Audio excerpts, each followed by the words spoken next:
This program features live coverage of an African safari and may include animal kills and carcasses. Viewer discretion is advised.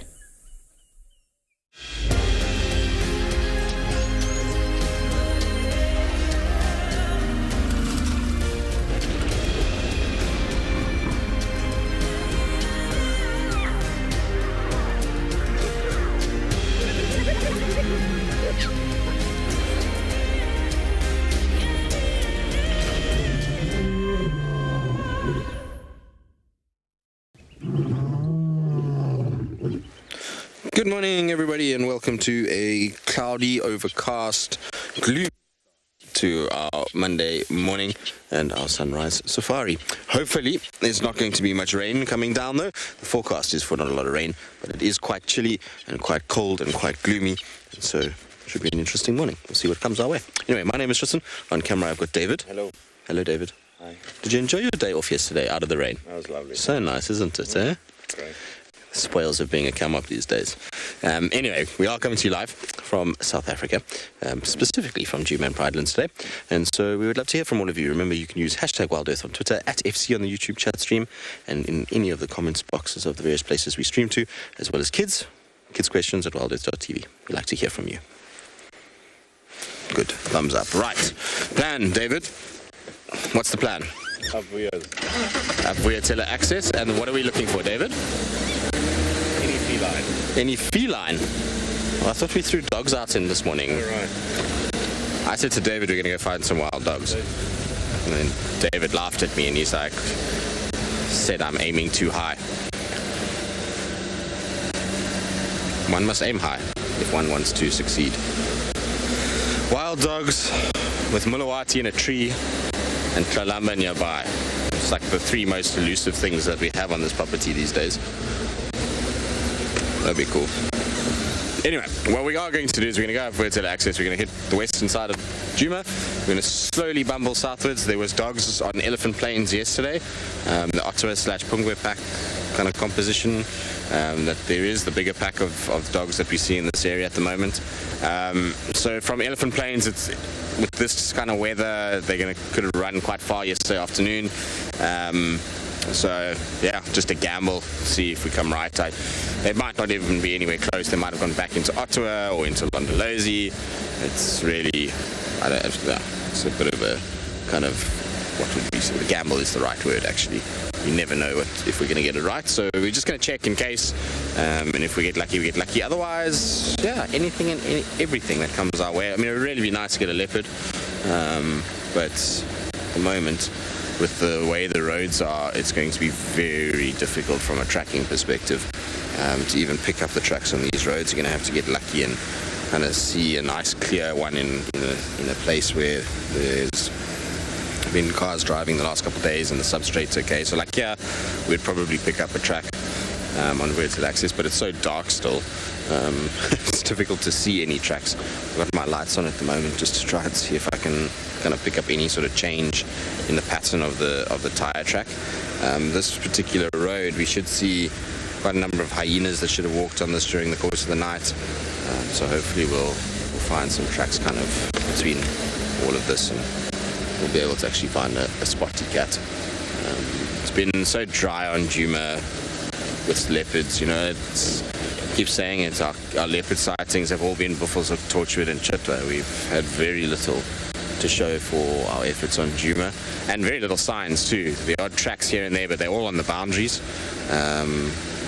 Whoever's controlling this middle section has wings and doesn't really want to be seen. And we know it's Mulawati, so we can understand from a male side, but Kalamba's, I don't know if the fact that they've been mating at some point, he's whispered secrets into her ear of how to not be visible, but she too seems to have grown wings of late and be flying around rather than walking around. Yeah, saying that it's dark, dingy and overcast, David and I have gambled with no roof, so let's have a look at what the weather will be for this morning and whether or not we've made the right decision.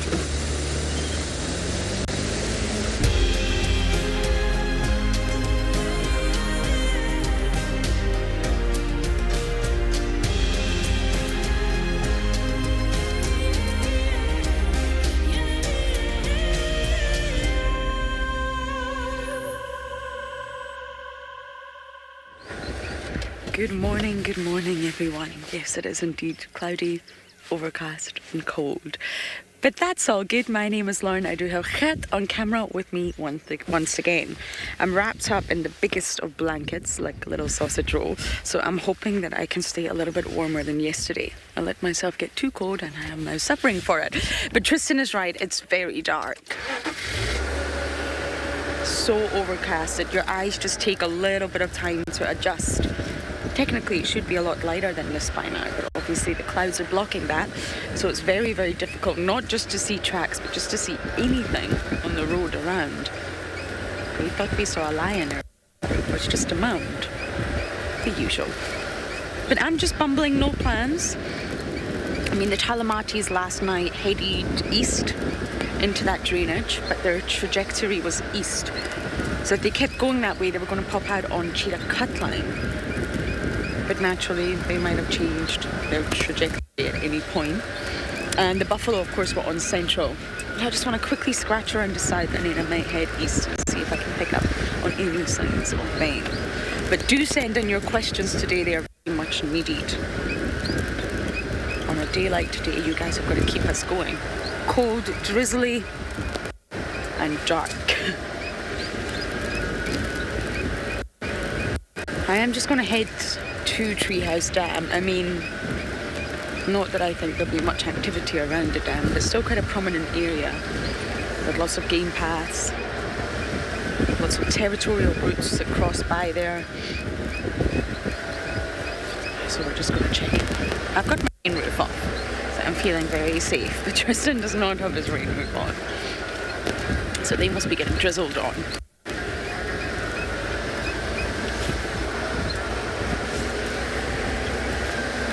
Coming from the tropics to this has been quite a shock to the system. And the system is in shock.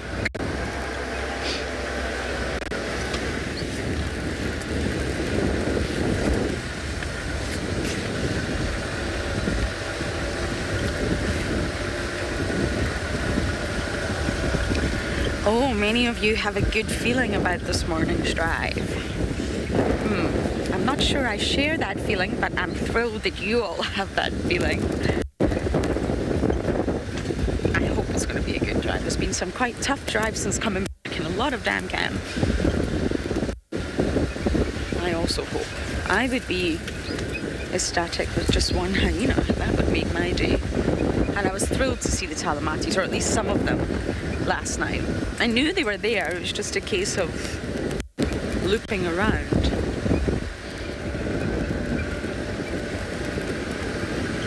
Dream? No, I haven't, actually.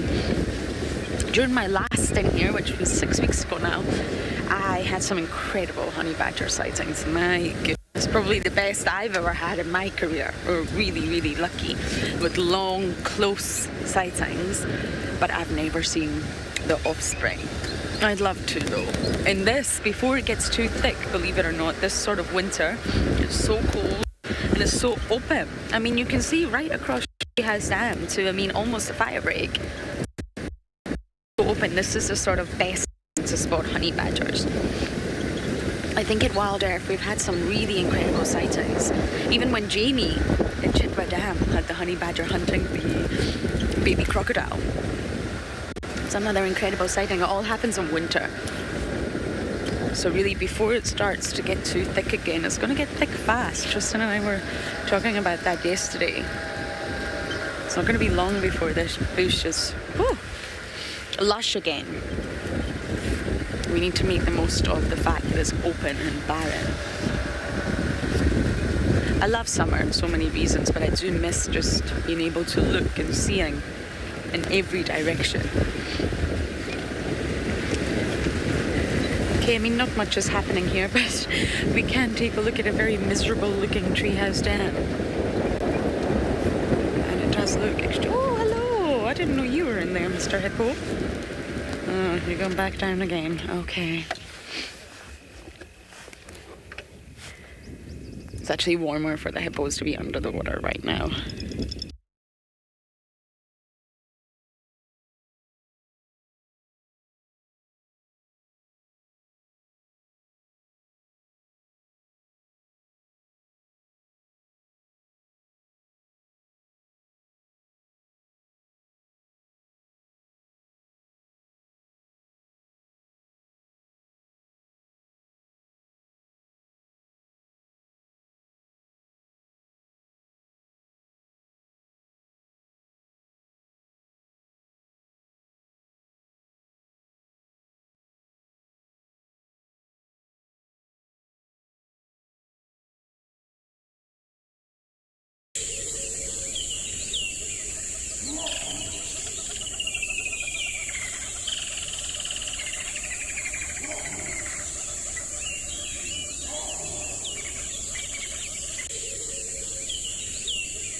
Welcome back on Bushwalk. Firstly, we just would like to apologize for having to put you in a tech loop as we just lost Juma for a short while.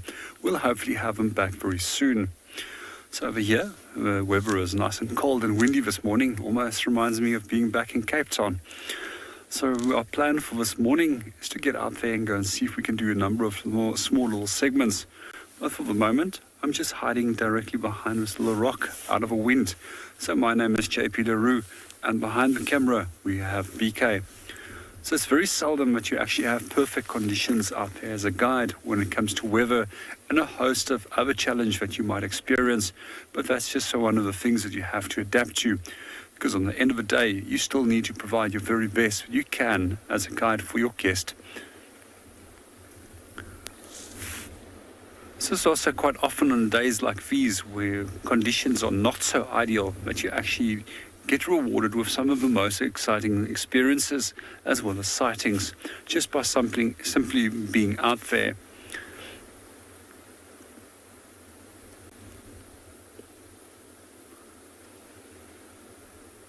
So for those of you that are also quite curious about a number of questions that you might have with regards to guiding as well as the environment, please feel free to pass those on and we'll gladly see if we can answer them for you.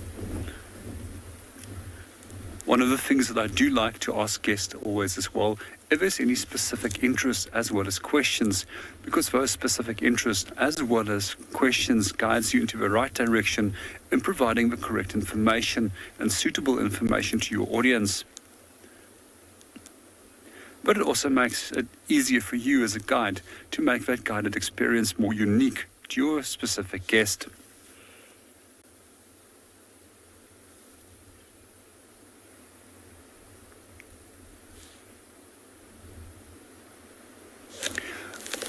Yes, I do. I quite often actually do go up there. And one of my favorite places to actually go is up to Mareeps, right on top of the Drakensberg Mountains. And it probably provides some of the best views over the Leopard. It's an early start if you do want to get up there. You can also stay over in a little old forestry station, which provides some form of accommodation if you would really need to be up there early. But the earlier you can get up there, the better. And winter conditions is actually the best to get up there because then you know that it's not going to be hindered by clouds. And it does provide some really great photographic opportunities. I also do quite often go into the Bladder River Canyon. It's one of my favorite mountain biking as well as running areas. So I do a lot of running as well as trail running in that area. and to run on those routes around there provides some of the most beautiful accesses to little pieces of forest as well as mountainous terrain, and also to the Blyde River itself. For those of you that haven't been to the Blyde River Canyon before, it's actually the world's largest green canyon and the third largest canyon in the world. And it's just always such a nice treat to go there. It's also a little trip that you can go and do.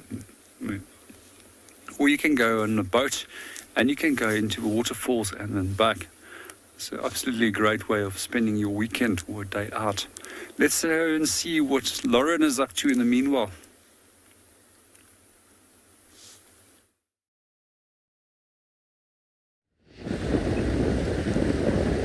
We've moved on from Treehouse Dam, and I'm now going to check the southern boundary, my favourite,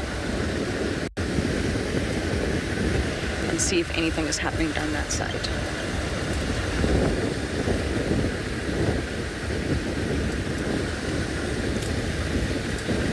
I got lucky with the hyena yesterday, but we weren't able to show it to you guys.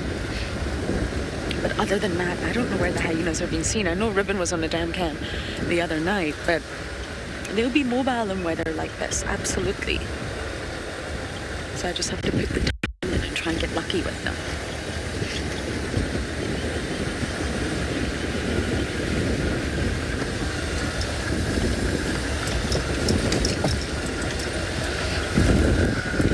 Okay, let's see what the southern boundary has to offer.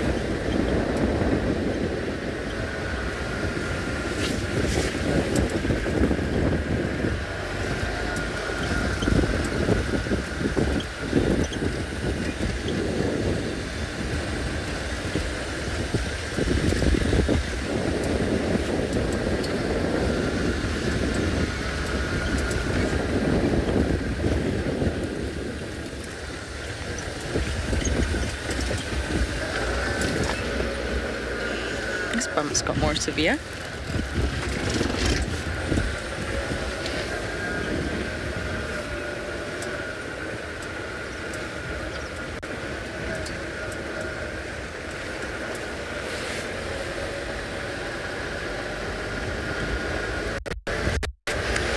Google, not often.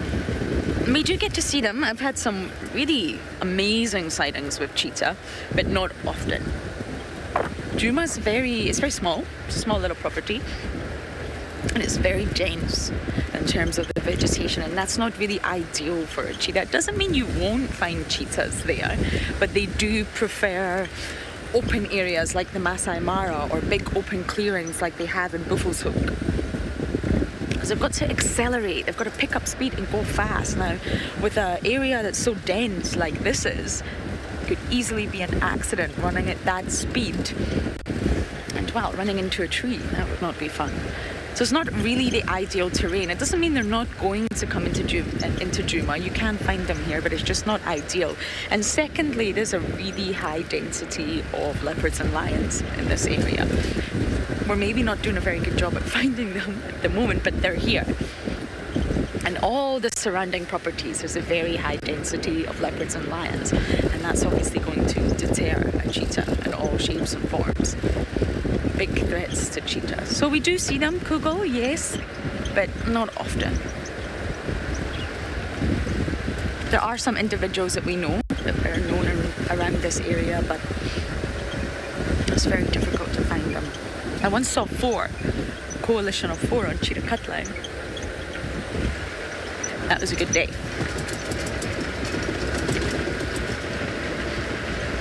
But up in the Masai Mara, we spent a lot of time with cheetah. We had a female called Busara that I followed extensively. She even lived in our camp for a while, and it was just so wonderful to get to know a different species. And the Lamai brothers, that I think James Richard, you got to name. It's very easy to spend time with them up there.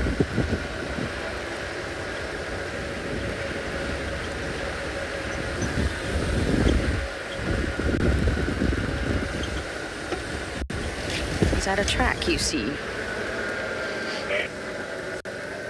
Oh, hyena, hyena, hyena.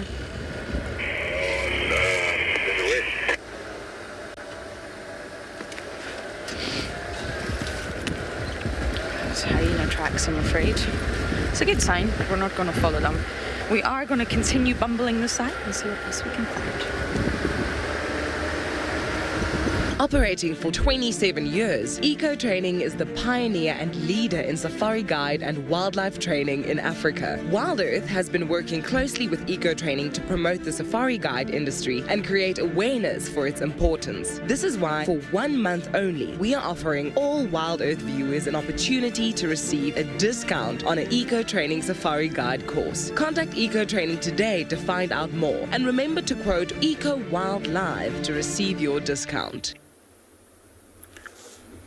Welcome back on Bushwalk. I'm sure you guys enjoyed that little discount promo that we just showed. So to become a guide, it doesn't only just take knowledge, it also takes a certain amount of practical skills which you need to be able to execute. And some of those skills that we will teach you is how to deal with people, how to effectively communicate, as well as how to walk and use vehicles effectively when you are guiding. We also teach you how to use a number of different visual viewing aids, such as how to use binoculars, books, and a number of other things to enhance the whole guided experience for your guest. Quite often, these additional things, such as visual aids, really brings big value into the interpretation of when you are interpreting interesting number of things which you can't always see, and which is most likely interlinked with a number of different subjects which you are going to cover. I've over the years always liked to actually carry a large amount of books with me out on drive, purely to show pictures, as well as when you do get that occasional question which you can't answer, to quickly research that and provide your guests with an answer. It's always very important, if you cannot answer answers correctly with your guests, rather to truthfully say, I don't know, and go and research them and come back to them on a later stage.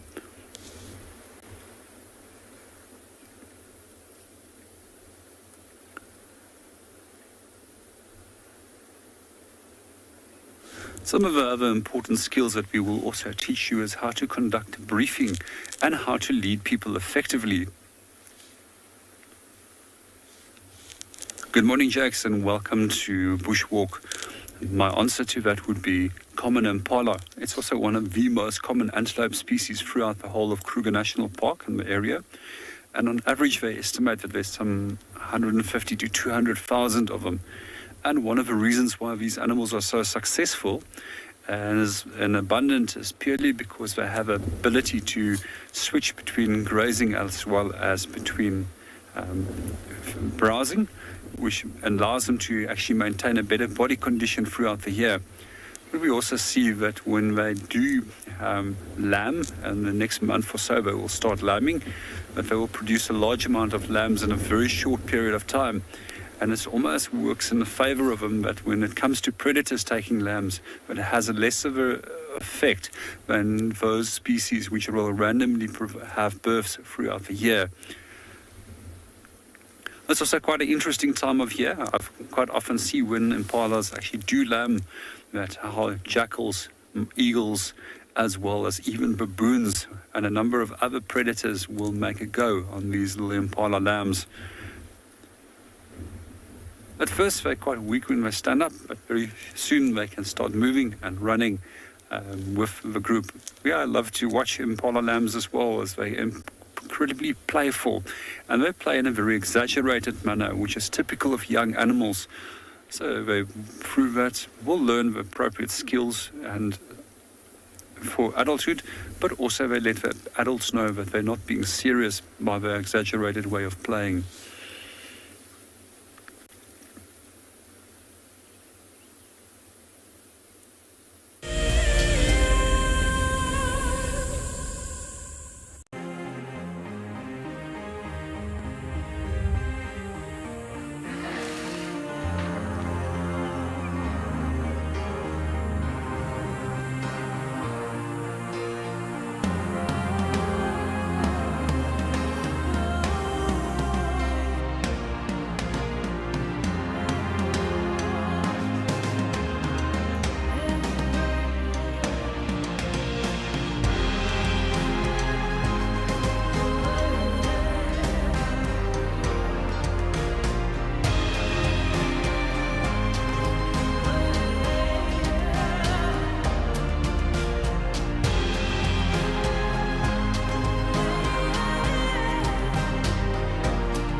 nominated to the top 5 and finally being here, for me, it's an achievement.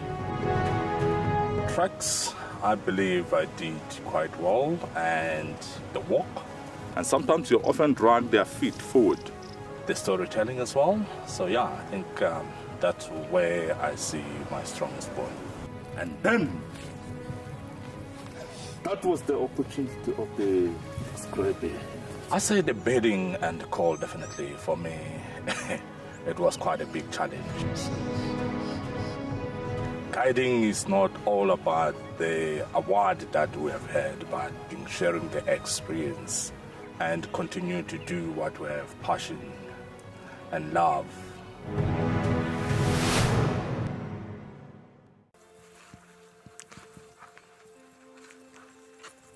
Hello, Mama. Just checking us out, everybody. There's no aggression here. Very relaxed. A herd of elephants moving around your car like that is truly, truly magical. Tune into WildEarth every single day. It's in your nature.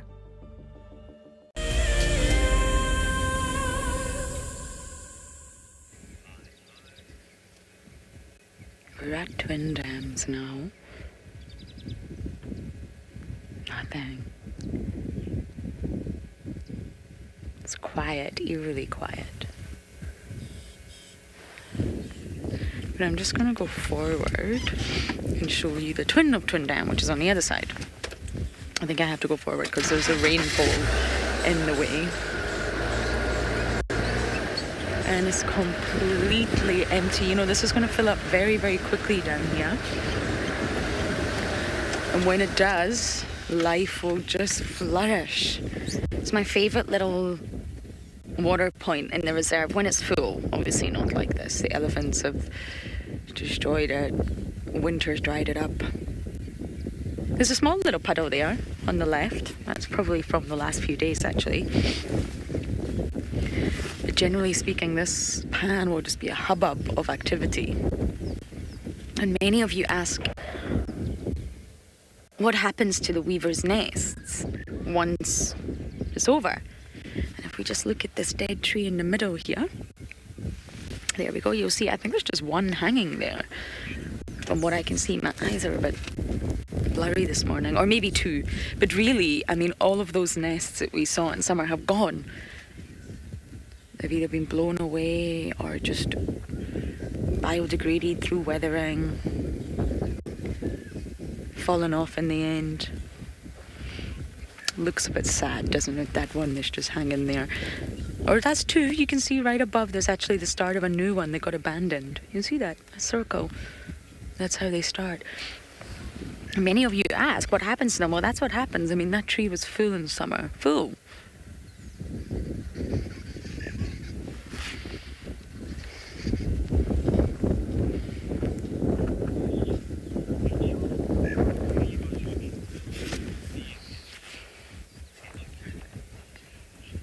More. So many things. I don't enjoy this rainy part of transition, but once summer really flourishes... Oh, my radio battery is dying already. This is fabulous. All the insect life. I miss the dragonflies and the butterflies and the damselflies and the moths, and all of that's going to completely flourish. And the flowers, the little splashes of colour that we'll start to see everywhere. The return of the migrants, the birds. We'll see the Wahlbergs return, we'll see the woodland kingfisher return, we'll see the weavers. It'll be a lot noisier. The bubbling casinas, the frogs, they'll just go all night long. So many aspects of summer. The colour. A lot of people ask, what season is it best to come to the Sabi sands in? And really, it's so different. It depends what you're after. I mean, for photography, When you take a photo of a lion or a leopard in this monotonous landscape, look at that. There's really no color. And when you take a photo of a leopard, I mean, it's not as good as if you take a photo on a leopard that is surrounded by all this greenery, that emerald green. But then it's harder to find the animals in summer. It's a real trade-off. You've got to figure out exactly what it is you want and choose the season based on that. But I'm looking forward to so many things. So many migrant birds are due to arrive. Of course, I think JP was talking about the impala lambs. Just watching the landscape transform is also pretty exciting.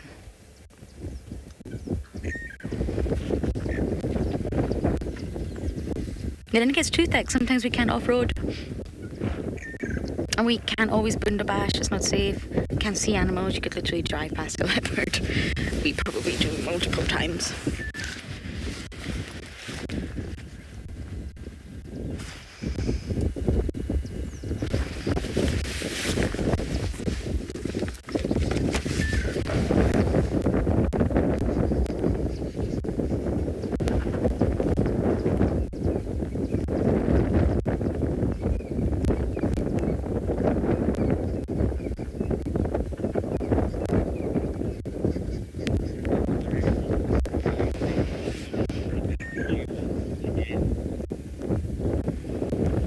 Apparently everyone is wondering if I think the hyenas will come back to Juma. They are on Juma, absolutely. They're just now not den bound. So many of you are thinking if they will come back to Juma to den, and I think they absolutely will. I think it's Juma that they use for their den sites. And they've got a network of dens. So, yes, I think absolutely. But remember, hyena cubs can suckle for, a lot of people say pups. It's actually cubs. A lot of people, I mean, hyena cubs suckle for up to 24 months, although that's at the real end of the scale.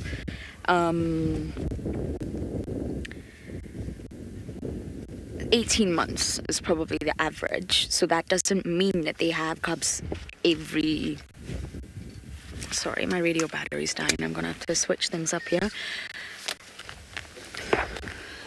Every year. It can actually be every 2 years that they give birth. Bear with me 2 seconds, everyone.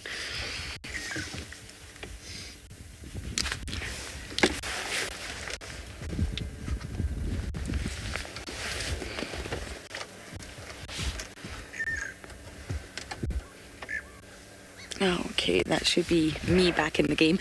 So yes, we may not see sort of litter next year. It might not work like that. It would most likely only work like that when none of the offspring survive. Hey Jared, can you just speak to me to see if we've got comms?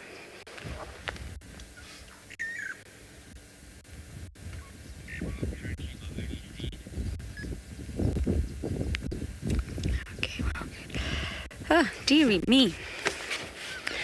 Let's bumble and see what else is happening. I'm feeling I might go into Cheetah. What has happened to the radios? But yes, sorry, I got distracted there trying to fix my comms. They don't generally give birth every year, and that's because it's a very prolonged period of lactation and looking after the offspring. So there's 5 adult females in the Juma clan, and if they all lost their offspring, which they haven't, but if they were to, then yes, they would probably be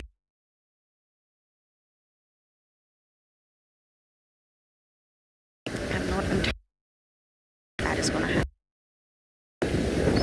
this summer at least. I think it will be into next year.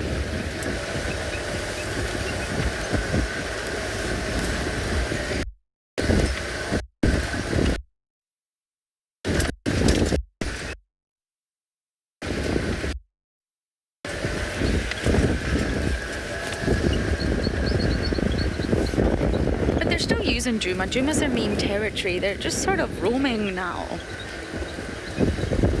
And they definitely have shifted a little bit. So I'm spending a lot of time on Little Gowrie, which is right here, and Cheetah and properties like that.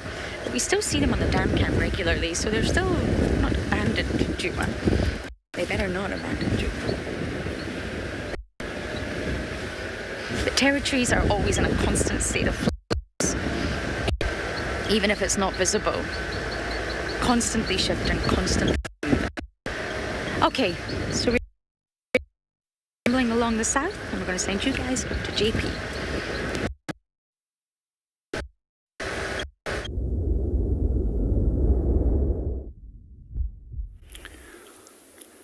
Welcome back on Bushwalk. While Lauren is talking about territories, we're busy looking at an animal that doesn't have a territory. And the reason why they don't have territories is because they're dependent on such a wide range of different food items, as well as that they need large and copious amounts of food. The more selective animals are about what they eat, generally the more territorial they are, or more likely they are to be territorial. In the case of the elephant, they are known for most of the areas in the low veld to eat up to 157 different plant species, and their food items range from the roots, shoots, leaves, and almost every other part of that plant. These elephants that we are viewing at the moment is two large bulls, and one of them we can notice that there's only a left tusk present. It's either very likely that the right tusk broke off very close to the base when it was fairly young, or might have been actually a more recent injury. I just want to have a good look through the binoculars and try and see if I can spot what's happened there. Quite often when it comes to elephants, they do break their tusks quite regularly. And generally the tusk that's most often broken, or parts of it that is broken, indicates which side they're orientated. Just like us, they can be left or right tusk orientated.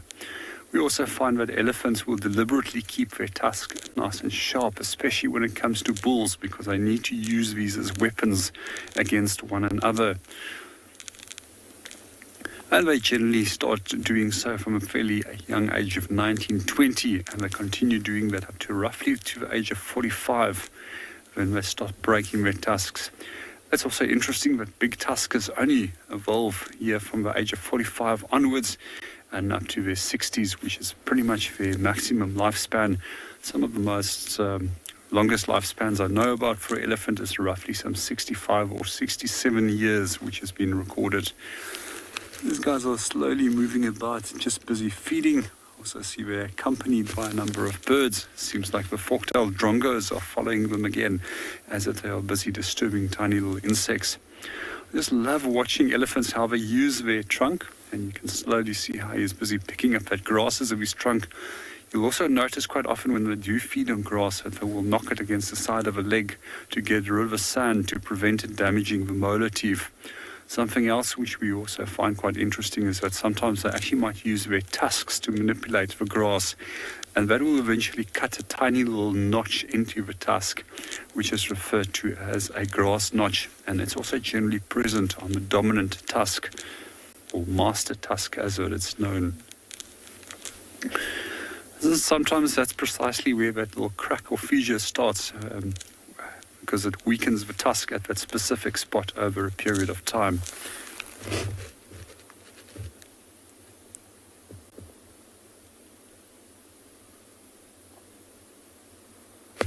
There's a few interesting facts about tusks.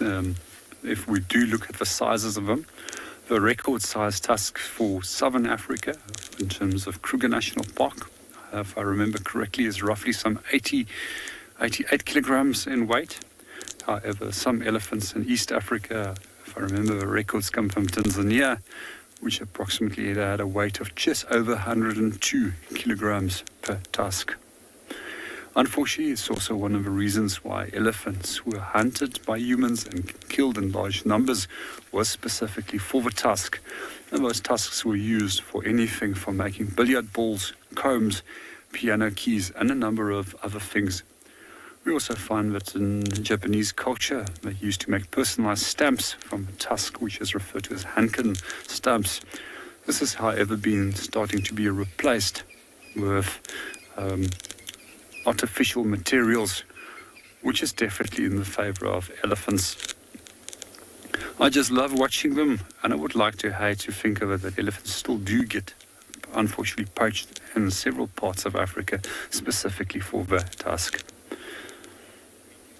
Well, we're going to watch our elephants a little bit longer, see what they get up to, and hopefully see an interesting little bit of feeding behavior. And the meanwhile, let's go and see what the others are up to.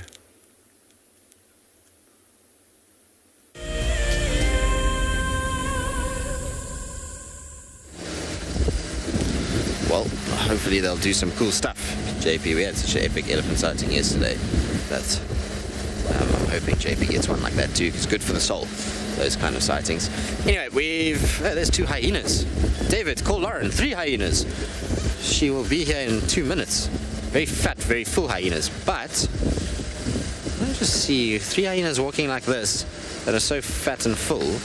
I wonder if maybe, just maybe, no sign of the dogs this morning, but I was just thinking to myself, these guys often trail wild dogs, so it'd be interesting to know if that's what they're doing, because the dogs were last seen in central Arethusa apparently. Yes, there's some elephant too on our left, David. We have hyenas and elephant.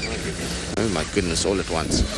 Just don't know which hyenas it is. I can't see nicely now, especially because the one is hidden so badly. But wherever they've come from, these guys, particularly the one, have eaten very, very well. I'm sure leopards have fed a few hyenas in the last couple of days with the weather conditions that we've had. Oh, it's our elephant herd from last night. It's the same ellies we had yesterday evening. Just on our left-hand side here. I recognize the one female. She's got a very specific set of tusks. Fortunately, our hyenas didn't want to play game today, so I'll try to see if we can get a little closer and get a visual of them again. And if we can't get them, then we'll come back to the ellies and see if they're going to allow us to spend some time with them. Let's just go forward a bit, David, because it looks like these hyenas are coming back to the road. Like I said, our ellies I don't think will go too far. It looks like they're heading kind of towards the house dam area.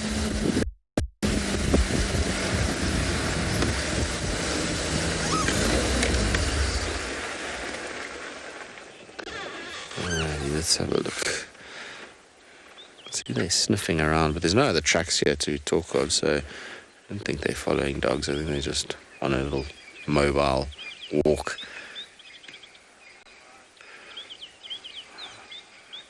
Alright, I'll follow them and see where they go.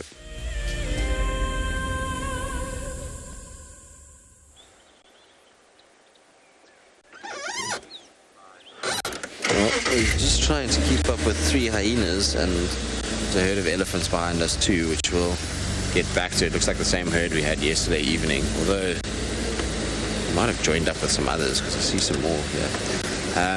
But it's definitely, I saw one female that we had last night in front of the car for a long period. So we'll come back to them if we can't keep up with these hyenas. Just want to see who we've got here. It's one of the young ones, and then it looks like 2 adults as well. But they're being super shy and not wanting to actually let us see them. I don't know why. Maybe it's the elephants that they're a bit worried about. I don't know where the third one went. The third one's right in front. I don't have a monitor, David, so we have to rely on everyone at home to actually see spot patterns and things like that, because they're a little far, and I don't even know where my binos are in all of these covers. Rain covers everywhere this morning.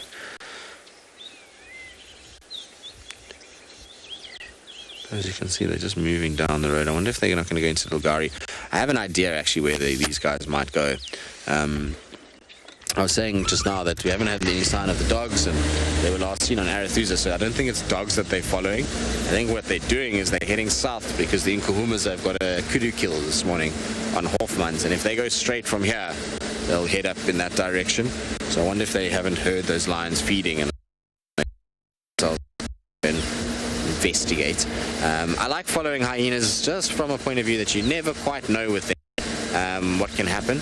They might lead you to a den, they might lead you to a leopard on a kill, they might lead you to wild dogs.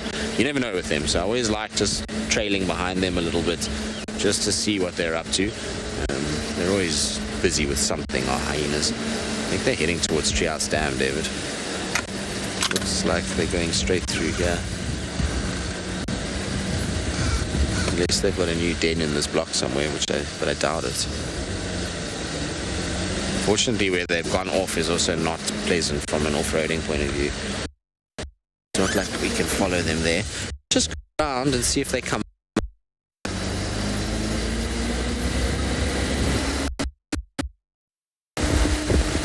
Alright, so I'm going to just go around and try and see if we can pick them up on the other side. In the meantime, though, send you back across to JP.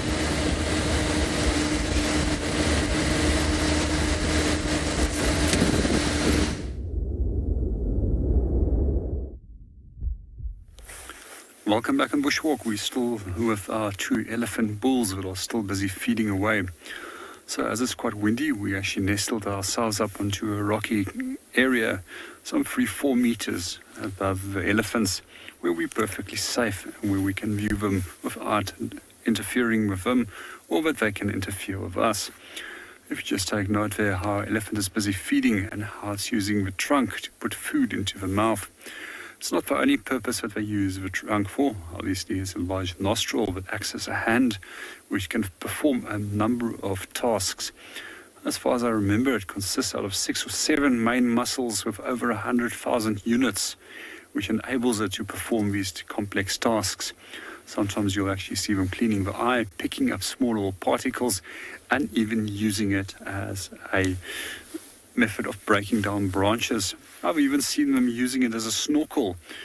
One of my first elephant encounters was actually in the Chobe National Park, where I actually watched 3 incredibly large bulls crossing the river. And very shortly they disappeared underneath the water with only the tips of their trunks sticking out.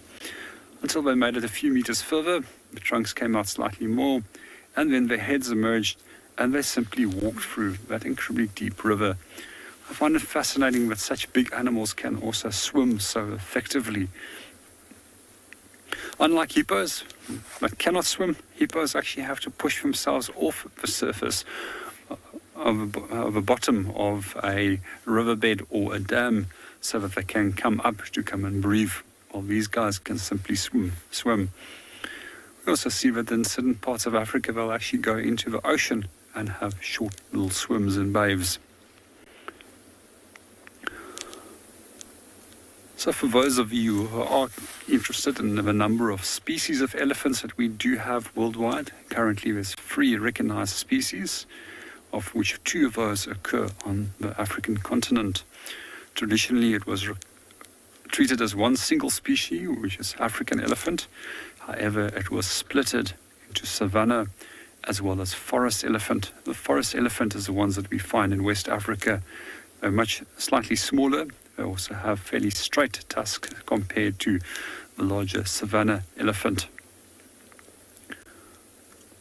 This one seems to have a fairly large tear in his ear, probably from an injury which is sustained by hooking it onto a branch, or possibly even a fight where another bull might have pushed a tusk through the ear and teared that ear. So elephants are now moving off, so we might just as well move off as well. Let's go and see what Lauren is up to.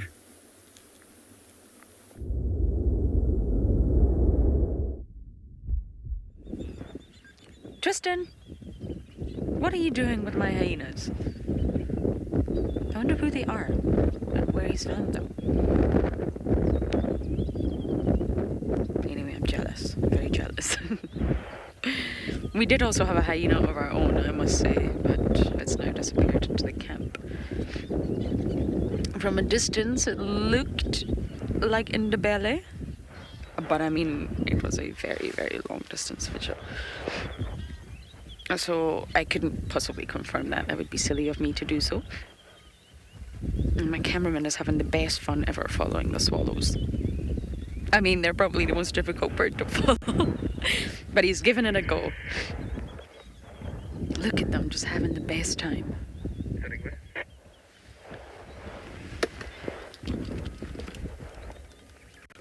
The water body looks so cold and so miserable, but for some reason the swallows they always just make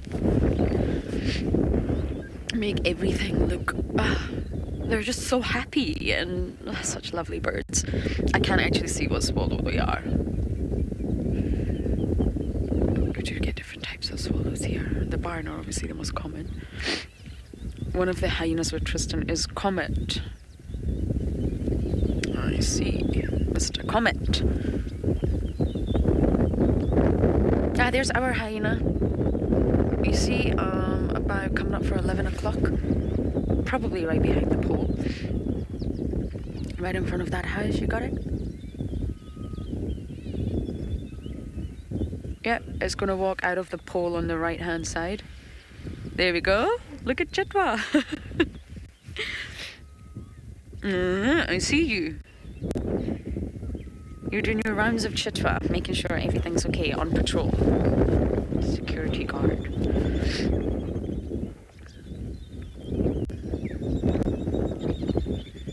I'm glad anyone was having their morning coffee with their pajamas, or lack of pajamas they are. If any of you can ID that hyena from the shots that I just gave you, you're going to be the star of the day. I'm just guessing in the belly.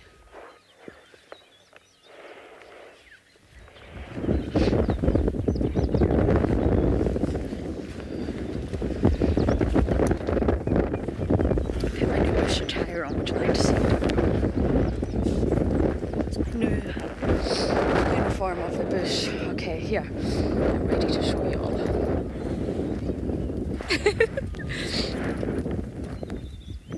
Do I look good? It's warm though, and it's necessary, so this is how I am going to spend the rest of the drive. Like this. Delightful. I don't know why I didn't think it would be this cold. I got really confused of the seasons, and I messed up. But I do wonder if we could just explore Chitwa a bit.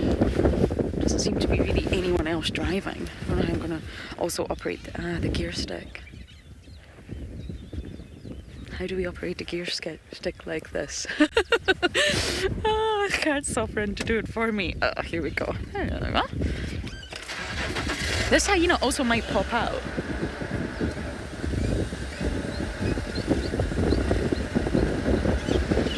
And if this hyena does pop out, then we'll get a proper ID.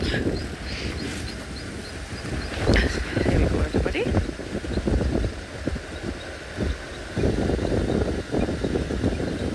Chitwa was pumping when I was here last. Shasha, Mareeps, Tandy. So I don't believe they've sort of all given up. So it's just going to take a little bit of time to scratch around. And just like the hyenas, I mean, Tristan's found 3. Not jealous. I see 1. They're all mobile. It's cold. Everybody's moving, looking for food. So it's a good chance to actually see them. What do you see? You see that? I see you too. Hi. I'm not entirely sure where to stop. Would this work on any level? Okay. Now I need to figure out how to turn the car off. There we go.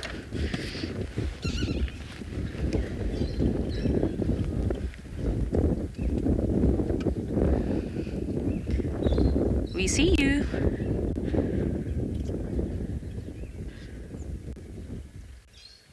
I'm only saying Indabelli because she spends a lot of time on Chitwa. She's known as the sort of Chitwa camp hyena. We all have a camp hyena. Ones that just love to be around human camps, human civilizations, completely habituated. I'm not saying that's a good thing, but it just is how it tends to work out here. Hyenas are drawn to the smell of food, of course, and there is always food in camps. Come on, just walk a few steps forward. Thank you.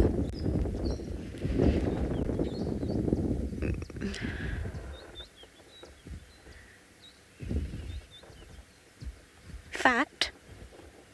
Perfect ears. Could be in the belly.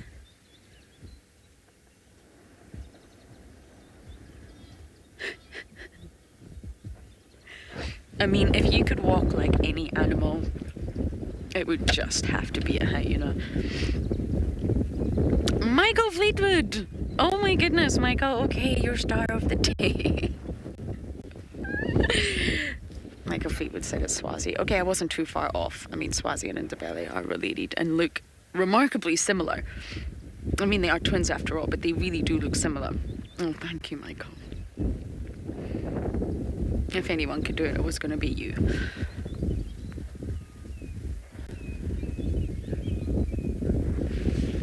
Okay, Swazi has, in fact, now gone deeply into the lodge, so we can't follow, but we're just going to sit here for a moment around Chitwa Dam.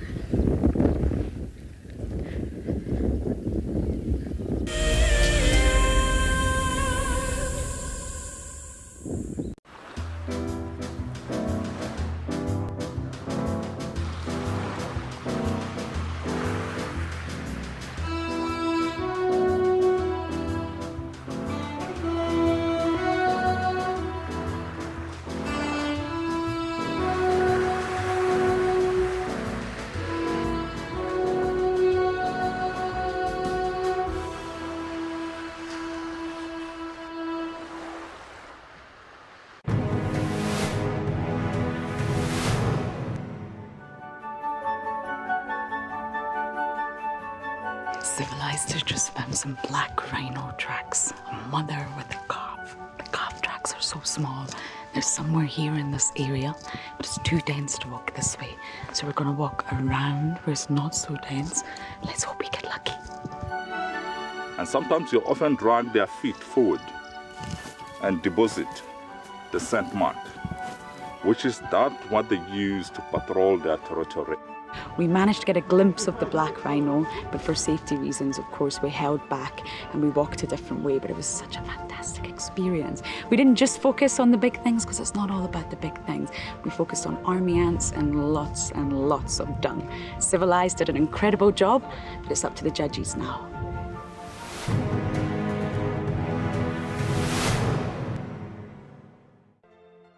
Something very, very interesting. I didn't plan this, but this is a scene rarely seen. This is what we call a journey of giraffe. So beautiful.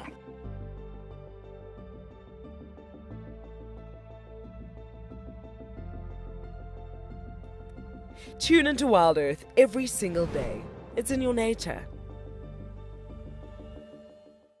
I got into wildlife filmmaking because of a passion for nature and a notion that I could make a difference. Helping others fall in love with nature brings meaning to what I do. It's also a lot of fun. A couple of times per week, we receive some very heartfelt messages from viewers telling us about how WildEarth has made a difference in their life, whether it's helped them through a difficult period or simply helped them to reconnect with nature. I think that's why we do what we do.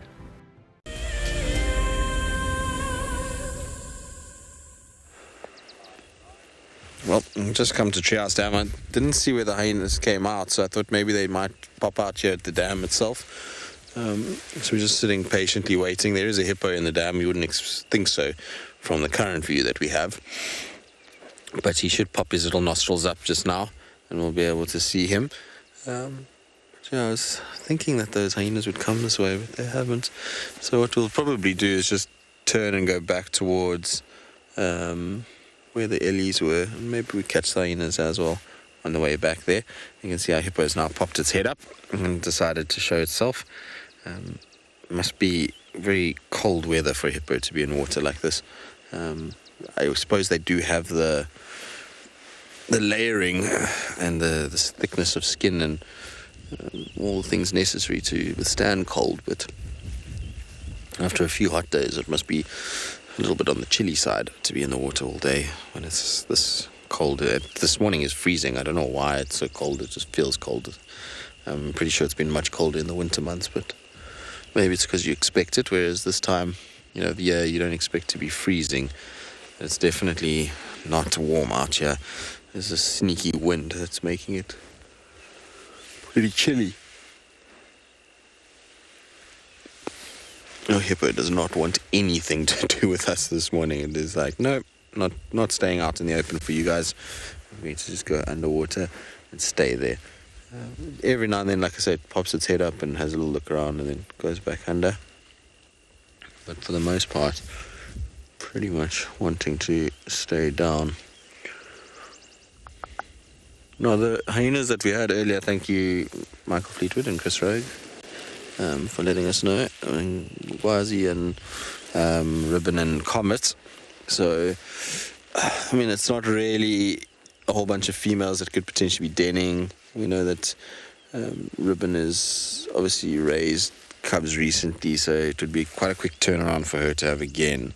So I don't think it's a den thing that they've gone into, but maybe they just went into the drainage line and found a little place just to sleep and rest.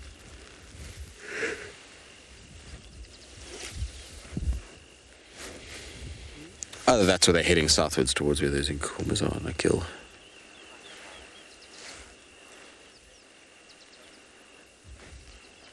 Flatterby, yes, it's possible. We've seen over the years that the hyena dens are used pretty regularly by the same individuals, so they'll go to ones that they've had success in before.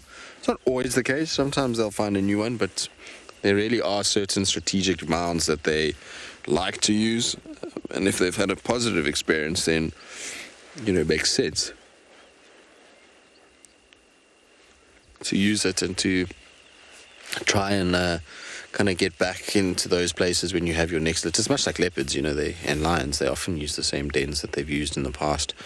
If they know it well, they know that it's successful, they know that there's a good amount of protection for the little ones, then why not use them again?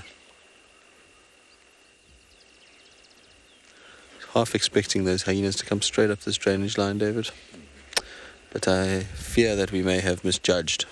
Maybe what they did is just went into the bush and then just came back on the road behind us and walked down. It was possible they do that sometimes. I think what we'll do is, like I say, we'll go and just sit with those ellies for a little bit and just help us also to warm back up and to hear anything, if there's any alarm calls or anything like that, because otherwise it feels eerily quiet. Like Lauren was saying, there's not a lot of, even bird calls are muted this morning. Everything just feels a little bit like meh. I think the rain and all of that was a sort of upstart, but then the cold weather has just kept everything quite quiet and muted. As soon as we get a good day of sunshine, this area is going to explode into life. You're going to see a lot more greenery coming through. We're going to see insects, butterflies, all of that kind of stuff starting to actually make itself known. I think at the moment the water's been laid down, but everything's still dormant because of the temperature aspect. All right, so I'm going to carry on towards where those ellies are again, just try and join up with them, see if we bump into any hyenas on the way.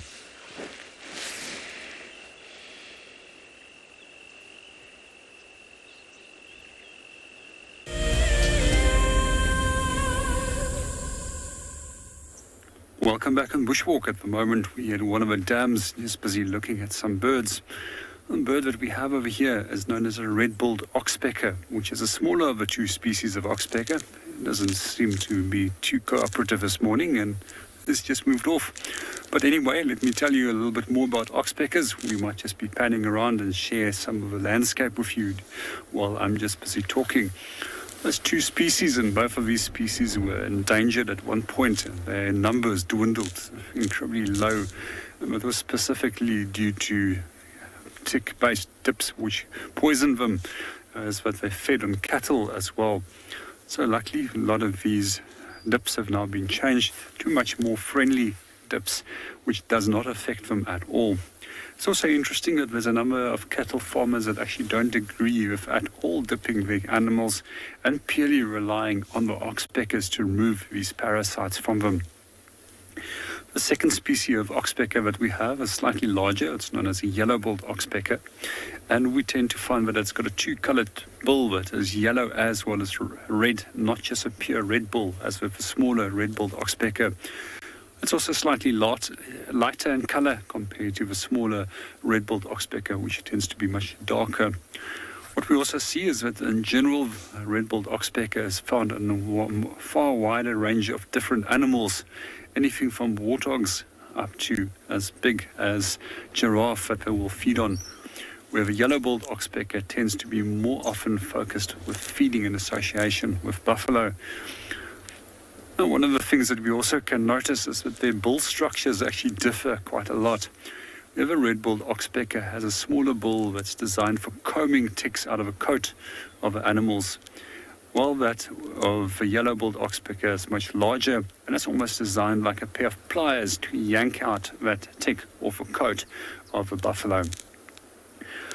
But both species are also incredibly important for us as guides, as that they often indicate the presence of potentially dangerous animals and so keep us out of trouble.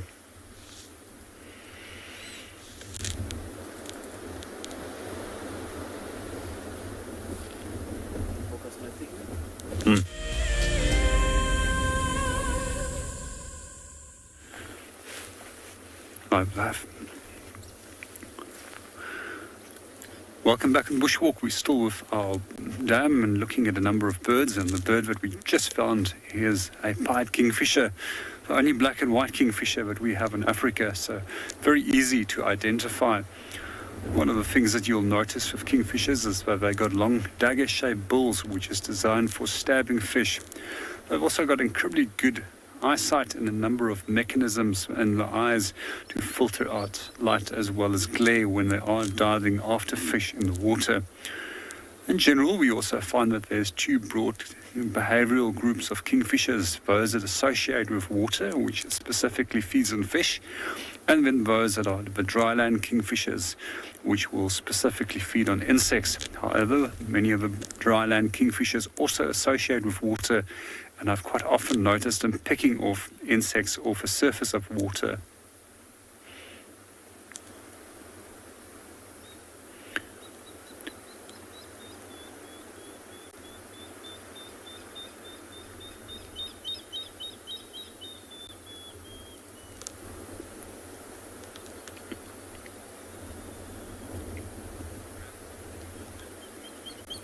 Well, we're going to hang around here a little bit longer. Hopefully there's something going to pop in the dam. Let's go and see what Tristan is up to.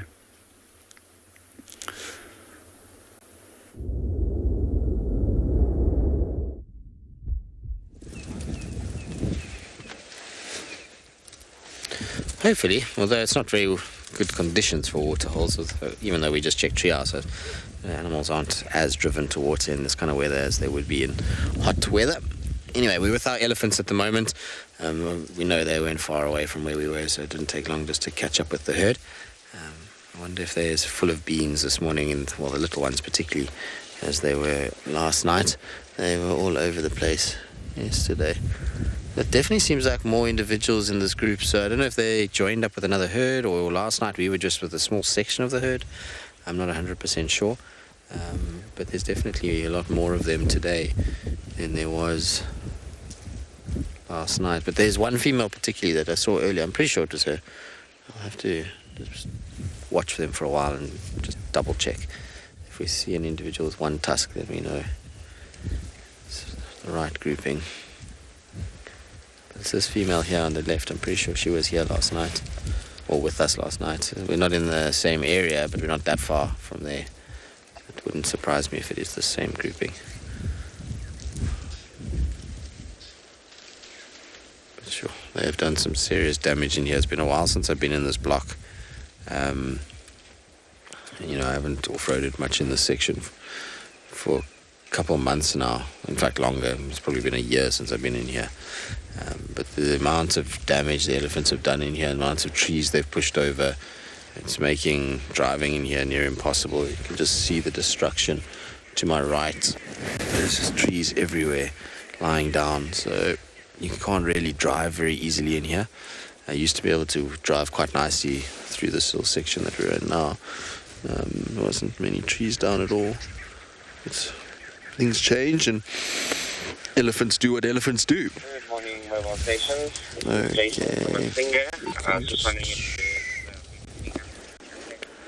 There we go. I want to have the radio blasting. Just trying to find out some updates from East West, and obviously on our side as well. But it's been a bit quiet all around. It's the only thing that I've got a report of is the Nkuhumas. That's it.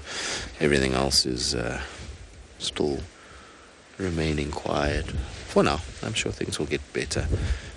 Just this kind of weather, always tough to find a lot of things in this weather.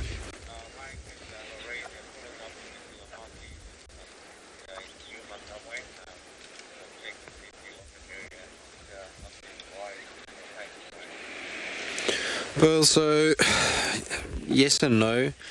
When elephants come into areas and they push all these trees over like this, there's no growth that's going to take place from these trees. These trees are dead now, which is a shame because some of these trees are knob thorns, which are under such a severe abuse by elephants already that it's not great that they're being pushed over and killed. So you don't get anything from there. But what happens is when a tree falls over, it then creates a place for grasses to grow that elephant or other animals can't reach. So you get nice palatable species of grass that grow there, which helps the system, and they seed and that spreads. It creates habitat for other animals. It creates, eventually breaks down and returns nutrient to the soil, and things can then grow from there. So things can grow, but it's not really the right way that it's growing. You're not getting the same species coming back. Often when there's a breakdown of trees and things like that, it's that tree itself is no longer able to kind of reproduce, if you want to call it that, and so you don't get a new knobthorn growing because this one gets pushed over, or very seldom.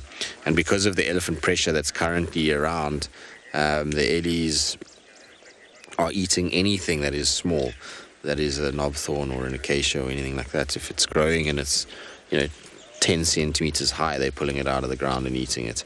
So very, very, very few young knobthorns growing around here, or in fact other trees too. It's not just knobthorns, young marulas, not many of them either. These guys tend to eat all of that stuff before it even gets past a certain height.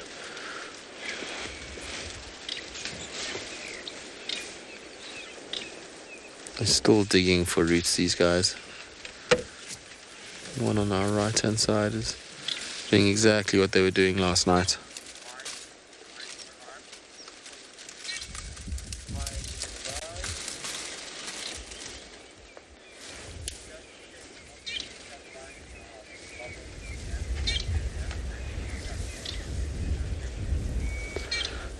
See how that foot works, that big disc-like shape on the bottom creates the perfect digging tool, because the heel and the toe kind of slant forward, so it's almost a bit spade-like. And in soft soil like we've got at the moment after these rains, it's very easy for them to do this, and they can move a fair amount of earth when they use their foot like that, a lot more than people even realize.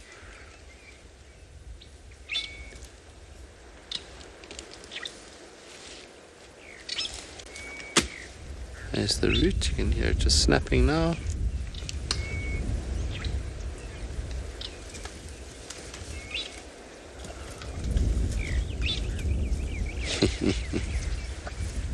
It's cute. Little one's come in to try and also get itself a little root.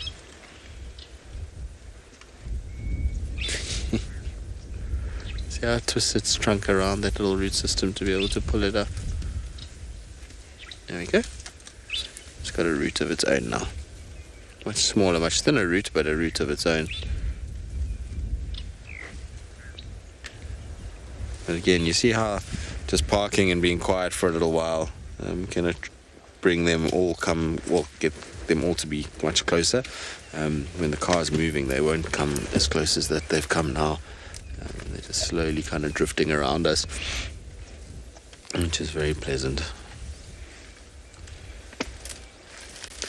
Remember earlier I was saying the growth of stuff between the branches of fallen over trees? You see what this elephant's doing here? It's digging out between all of this fallen over debris in order to try and find little things that have grown in amongst us that are nice and tasty that other animals haven't been able to reach.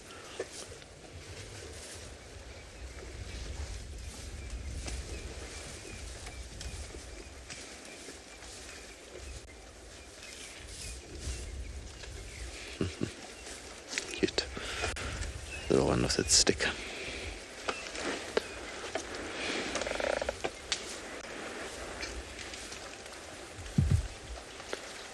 You see this elephant's gone straight to a knobthorn here.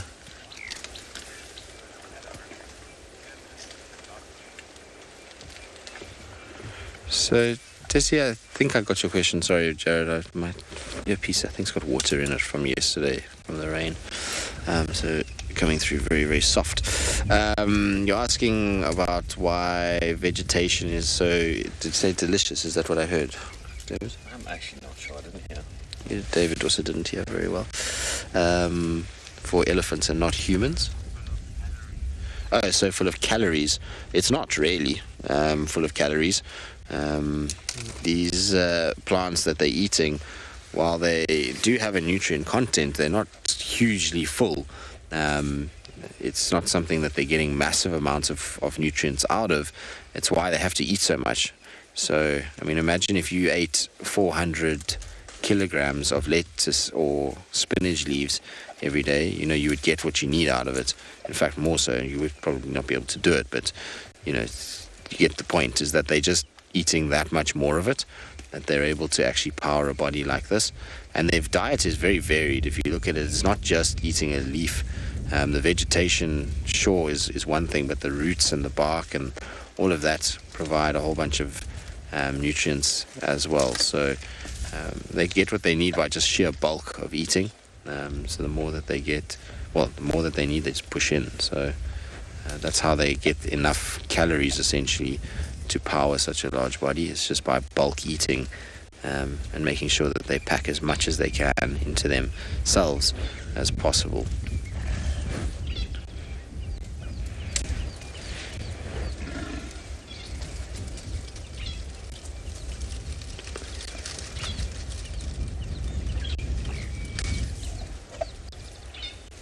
See how gentle she is, though, with this knob thorn. Because of the thorns on it, she's going to be a little careful about the way that she feeds on it. She can't just go charging, and she doesn't have the same sort of relish as she does with that root, where she's quite abrasive with the root and pushes it and kicks it and breaks it and just pulls it up. With these knob thorns, they obviously eat it, but they're a little bit more ginger about the way that they do it. So it's like a slow push into the mouth, and they kind of crunch it down with a little more finesse than they would the root.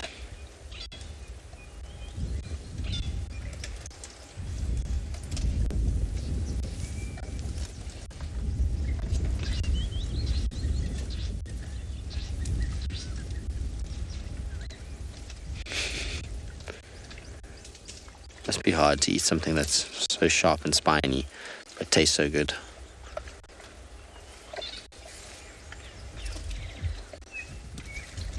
And that knobthorn has been pushed over as well, but it's still alive. It hasn't been ring barked, and it's got an attachment to the soil still, so it can still grow. Lorna, yes, short trunk does come around. I had her on the dam cam. The days all melting into each other, but it must be about 5-6 days ago, maybe a little bit more. So yeah, she's still here. I see her quite regularly.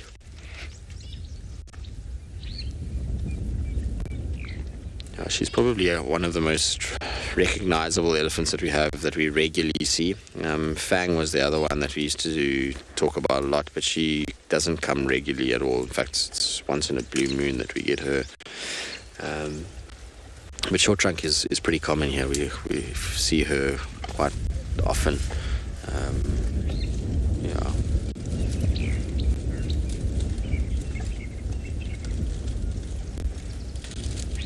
Look how that trunk works. Amazing little tool that they've got.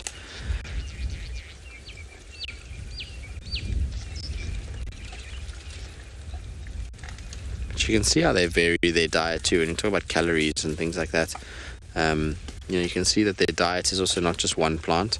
So they're not just utilizing just the root of the bush willow to get what they need. Each plant will have a slightly different makeup and slightly different minerals and vitamins and things inside of it. And so if they change their diet up, it means that they're getting all the things that they need. And yesterday evening we actually saw an elephant eating soil, which can happen sometimes. So if they're devoid of a certain nutrient and the soil's got it, then they sometimes will eat that as well.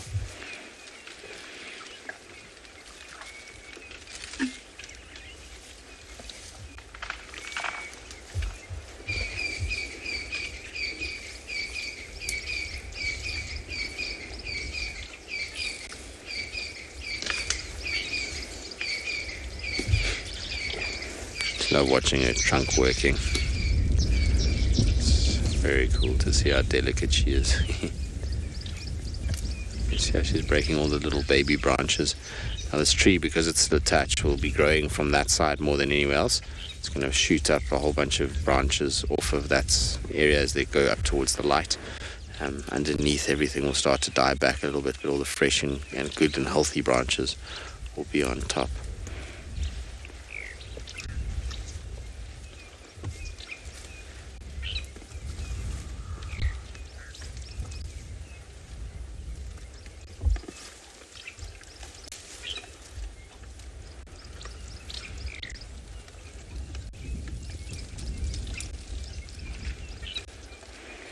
It's interesting, and much like last night, the herd is just super, super relaxed. They are not in a rush at all. They're taking it so easy.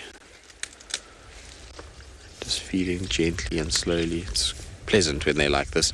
Sometimes ellies can be mobile and moving all over the place. So when they're slow and steady like this, it always helps.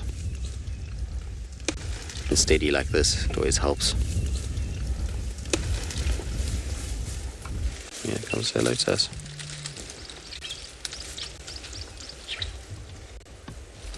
That's sniffing the ground. Something here that is piquing its interest.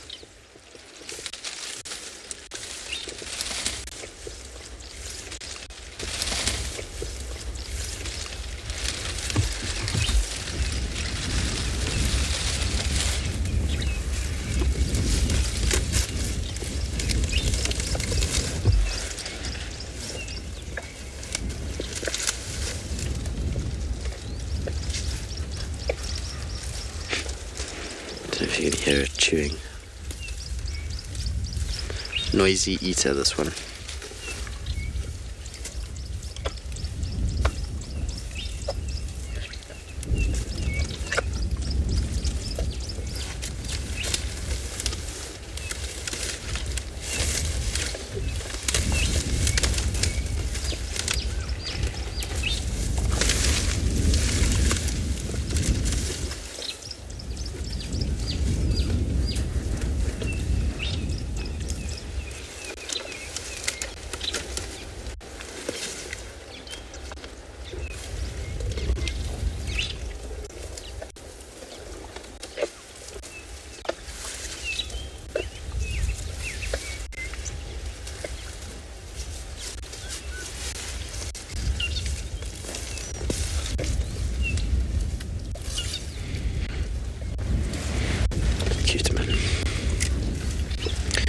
Suspect it might try and come through the gap here. I don't think we parked on anything it will want to eat. There's nothing really around us that it would be potentially after. No, it's going to go the other way, which is good. Otherwise we would have had to have moved. Animals have the right of way, so if they come up towards the car and they look like they're sniffing around there, it means that there's something underneath that they want. Especially elephants, who just pull back a little bit and they generally go for what they need.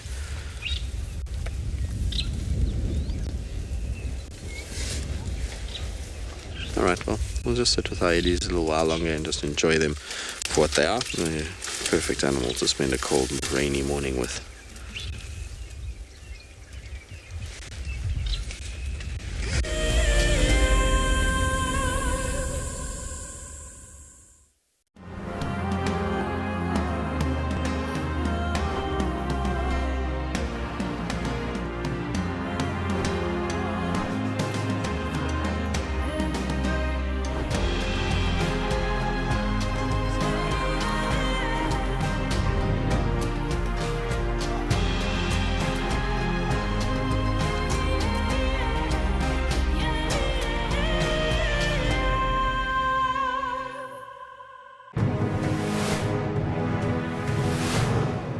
We're in the center of the reserve. It's a much more open area, so a completely different experience. It's also in the afternoon, so just a little bit hot, shall we say.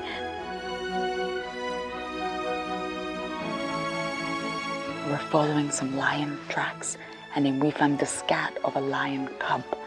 So we didn't see the lions, but we decided to leave the area. It was getting a bit too dense and a bit too thick. So we've come all the way down to the water hole to have a little break, and then we're going to keep walking and see what else we can find. And TJ himself actually reminded us at the start of the walk that when you're on the vehicle, it's all about observing. But when you're on a walk, it's all about immersing yourself in nature, being part of the ecosystem. And that's exactly what happened today.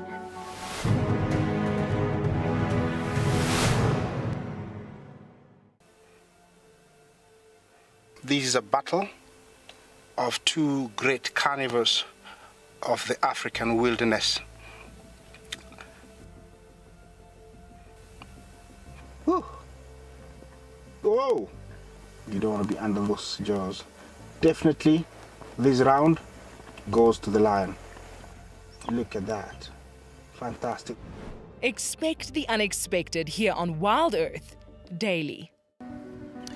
Delivering 6 hours of HD wildlife content live every day is no small feat. It's a massive team effort, and we all rely on one another. Cam ops have a bit of work to do in the morning. Up nice and early, get all the checks out of the way, and make sure we're ready to go live. Helping others fall in love with nature brings meaning to what I do. It's also a lot of fun.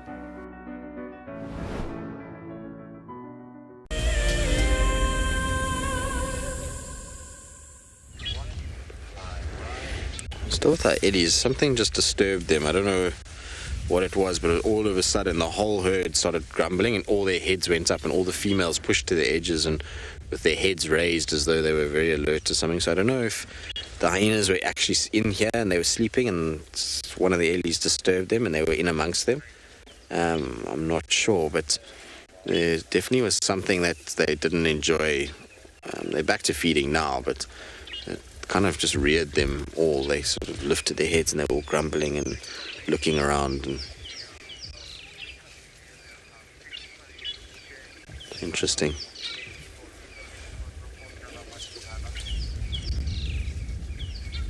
Seems to have all calmed down now.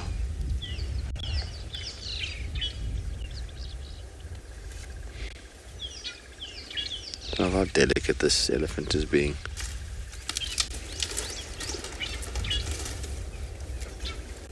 While destructive, it's delicate in its destruction.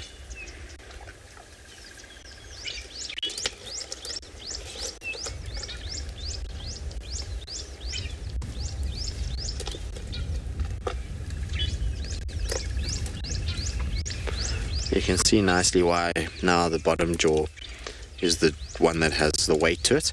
The top part of the jaw and the head is quite light, but that bottom jaw is massively heavy. It's solid and dense, but if you watch there when it's chewing, look at what's moving there. It's the bottom jaw that's going up and down.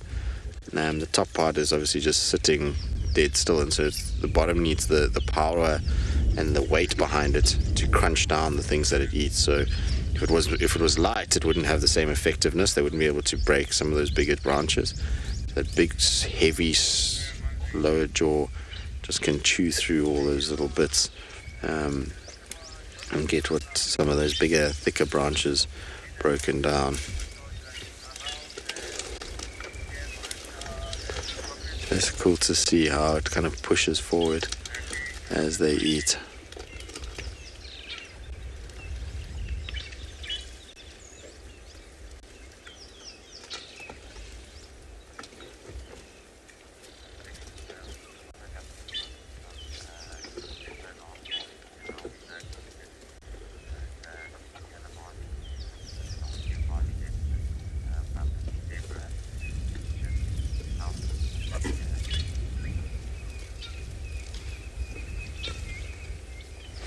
Just listen to an update quickly.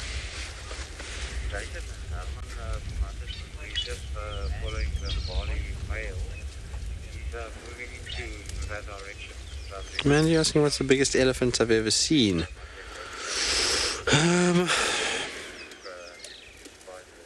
Probably, I've seen a massive bull in the northern Kruger. He was huge, but body-wise, I mean, he just had the most ridiculous head and shoulders on him, but his tusks weren't particularly large. He had very thick, very short tusks. But yeah, East Africa, I've seen some beast elephants in Tsavo. There's some of the biggest tuskers in the world are still in Tsavo at the moment. So there's some big boys out that way. Amboseli, seen some big ones there. But yeah, body-wise, I think some of the Kruger bulls in the northern part of Kruger have got some serious size on them. Some of those boys, they are not small in any shape or form. And their body size is crazy.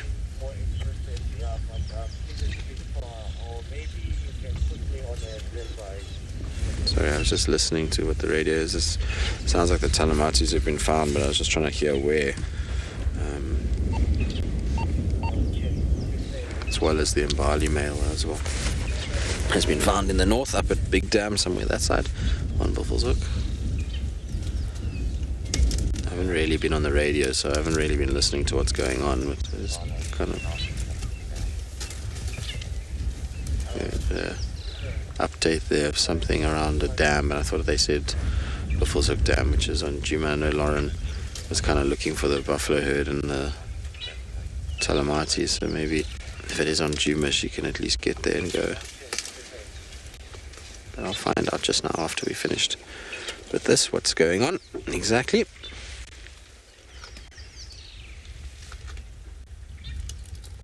But yeah, there's big ellies. It's always difficult again. As you know, size is something that is so relative. You know, it's just like a place and a time and a angle, and all those can dictate what it looks like as opposed to what it really is. So I always, when people ask what's the biggest elephant you've ever seen, it's always tricky because you see big elephants in various places, but you know, let's say a landscape where there's nothing to compare it to in terms of there's no relative size, so there's not like a little tree or something that you can judge scale. It becomes difficult to know how big that is in comparison. But the Kruger bulls are some of the biggest out there in terms of body weight. Some of the bulls in the Okavango are also quite big. Yeah, I don't know if I can pinpoint one particular elephant that's been crazy above all the rest. Maybe that one in Kruger. There's some big elephant that I felt like I was minuscule in comparison, so I suppose that's always a good judge. Feel like you are completely out-dominated by an animal, and then it's normally a good judge of its size.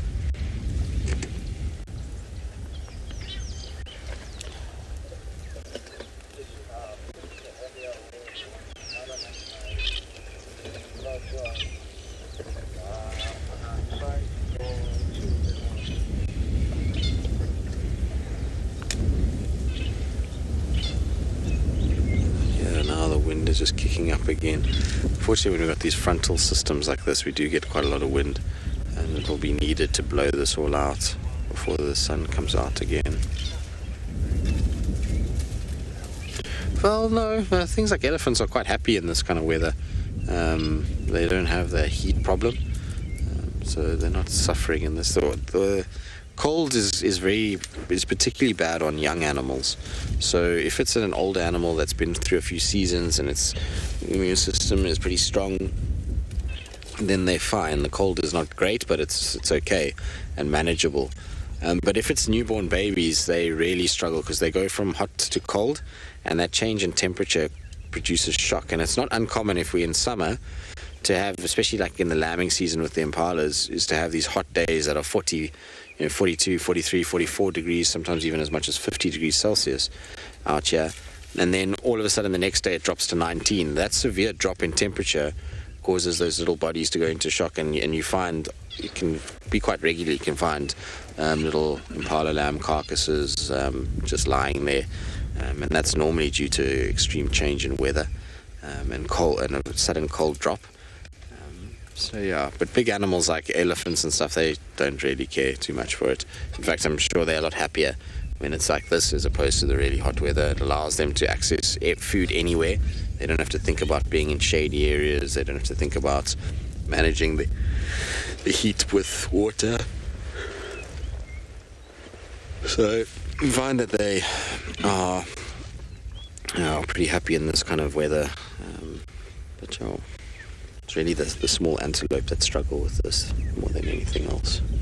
Things like hyenas and even lion and leopard, when their offspring are young, they're generally in a den, which means that they're out of the horrible weather, so they're spending their time in nice kind of insulated termite mounds or under some rocks, so they don't typically get wet and cold like the antelope would get.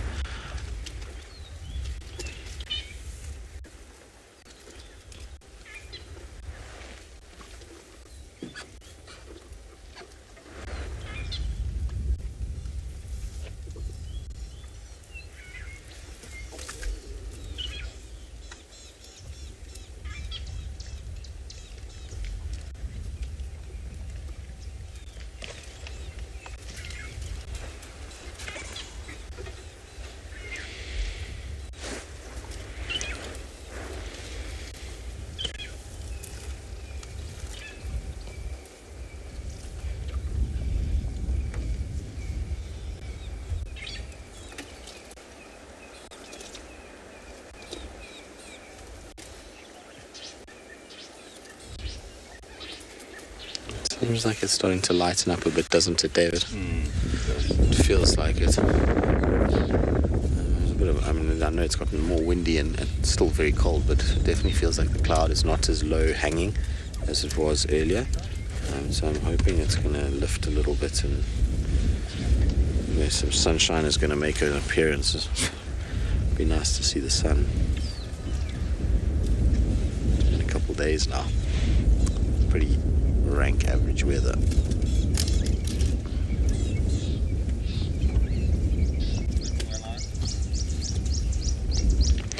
This female has slowly but surely picked off a whole host of branches off of this tree. It's not big ones, but has pruned this tree quite heavily in places. Poor knobthorns out here, they just really struggle. It's near impossible for them to grow without being some semblance of attack on them at times. A lot of, if you come out a little bit and you see all these dead trees behind her, a lot of those dead trees that you're seeing are knobthorns. This area has actually got quite a high density of knobthorns, this little particular section, but the elephants are absolutely obliterating them at a rate of knots. If not eating the leaves and the little branches, they're stripping the bark and ring barking them, which is not ideal. All right, so I'll sit with them a little bit longer, maybe kind of bumble around a bit. I'm not sure yet. I'll decide what we're going to do. In the meantime, though, you can take a look at what you can expect if you were to join us out here on a WildEarth expedition.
Welcome back on Bushwalk. We're still out and about and we're just exploring for this morning to see what we can go and find. We took a little bit of a break on this rocky outcrop and just enjoying that beautiful view on the Drakensberg Mountains. Some reasons I love mountains, the bigger, the better. Always have a hunger to go into them and always love to go and climb as well as walk around in them. So in the meanwhile, as we are panning around with a camera, what I find absolutely amazing is how quickly green leaves appeared within less than 24 hours. There was very few trees that actually had any form of green on. and we just noticed, but also a large number of trees have started pushing out little flower buds overnight as well. This is a good trigger for us for rain. Now that we've eventually had rain, we'll most likely also see an increase in insect numbers. And one of the questions that I've been asked, what am I looking forward to with the rains now that has come and with summer approaching on us? And that's definitely the large amount of different insect diversity that will appear, as I do find insects absolutely fascinating. But with the increase in insects, we'll also see an increase in the number of different bird species moving into the area. We'll also most likely see that now that we had our first rains, the majority of all the birds that are resident or intra-African migrant birds that do breed in Southern Africa will now all start breeding. And I just love nesting season. I also quite enjoy the dawn choruses that's associated with this time of year. Once we've had rain and birds have to attract a mate, once they've mated, then they'll start nesting. And it's those little dawn choruses and contact songs to attract a mate that I find also pretty to hear in the morning. Some of the other things that I do look forward to is I always look forward to seeing migrant birds returning. It's for me almost like a special thing every year to see them coming back all the way from either areas directly north or south of the equator, or coming back all the way from Europe. What I do find fascinating is that those birds will often migrate big distances of up to 12,000 kilometers, if not further.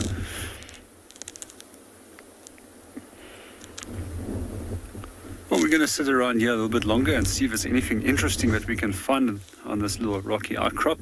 But let's go and see what the others are up to.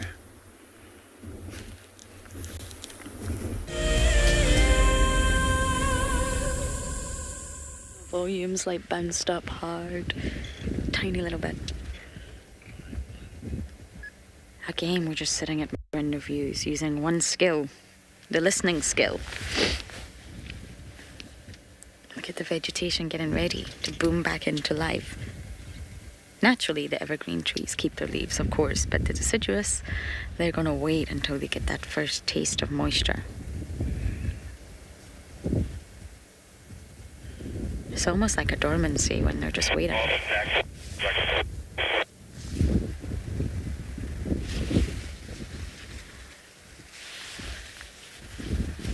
I have to keep my radio on, everyone. We are waiting to get into a sighting. Just admiring the landscape as we do.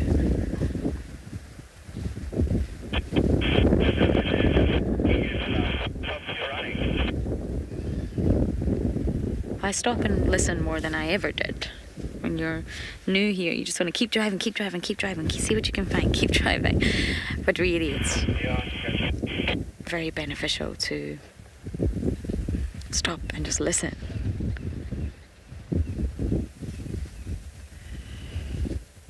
Especially, it teaches you to work on patience as well.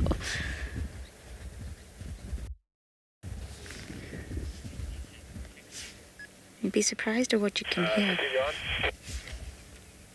when you just stop and listen. All the little telltale signs of what is happening around you in the bush. The bush is telling you. Yeah, station with Lamafazi, Ingwe, just checking is that Tandy lock is still running.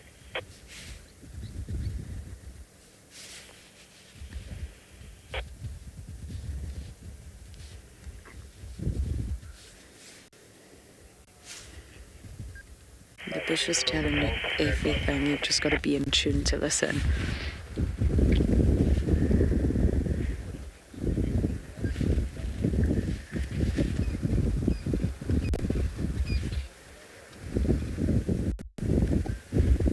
So we're hopefully very shortly going to make our way into a sighting.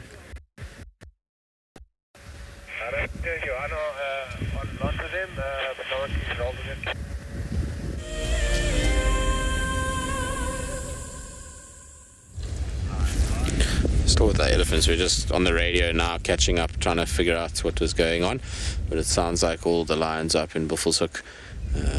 So Telematis, they've killed a zebra up near Sussens Dam, and the Mbali male is walking around Big Dam area. But unfortunately, no signal up there for us, so not even worth thinking about. So yeah, I was just on the radio. That's why we haven't left these ellies yet. We're still just sitting with them and kind of enjoying them. I thought I'd just do it while I was stationary to chat and figure out what's going on the radio. Often when we're sitting in sightings like this, we turn the radios off just because they can be quite loud and people can talk a lot sometimes, and it just makes for very difficult for you guys to have to hear a radio in the background. I must admit, it's one of my pet peeves, and I know Taylor absolutely hates it as well, is when you sit in a sighting and a guide has got their radio blaring at full blast. It is super irritating to have that. Drives me mad. It's like when you get into a sighting, just turn your radio off, or turn it down at least, so that the whole vehicle doesn't have to hear it, and it disrupts the sounds of the bush. It's not why people come out here, is to hear a radio, it's to enjoy the sounds. Anyway, the herd of ellies is slowly kind of moving southwards at the moment. They look like they're heading towards Gari Main, so I think as this one trundles off, we'll probably leave them here and go and see what else we can potentially scratch out. There's very little to go on. I haven't heard a leopard track being called in 3 days now. Well, not a fresh one at least. So we're going to have a tough time of it. I think that one's got like half a tree in its trunk at the moment. It's just lifted an old tree off the ground and moved it out the way. But yeah, I think we'll just try and see what we can find. I'm still wanting to work this western side. If the dogs were where they were yesterday, there's every possibility that even in the last 5 minutes they might have crossed over. It's difficult to know. In this kind of weather, the dogs can be super active for long periods. So it's worth just checking and seeing, and maybe we get lucky and pick them up, or Tortoise Pan or Shadulu or Kara. Kara's been very quiet of late. Even Ngumi too. He's been getting seen a lot in the Manyuleti. So maybe we can get lucky and find one of them. Anyway, the elephant's also moving off, so if we've had a good sighting of them, no need to try and rinse that any further than we already have. Just thinking about going in reverse, but I think we'll just go forward and try and get through here. There's so many fallen dumps that... No, we're not going to make it through there, David.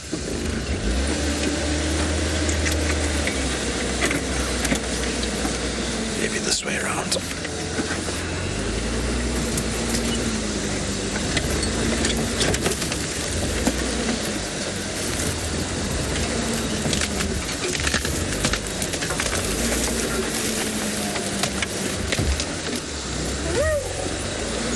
Just try and get through in an area where you're not having to go over too many fallen over steps.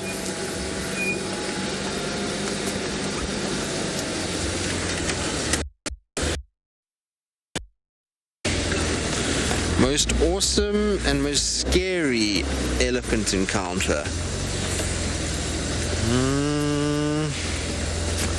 Oof, I've got to think now.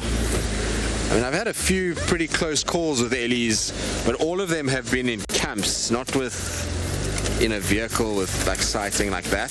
Unfortunately, a lot of camps have this notion of once an elephant is in camp, it must be chased out, and of it is always a very dangerous thing to be doing.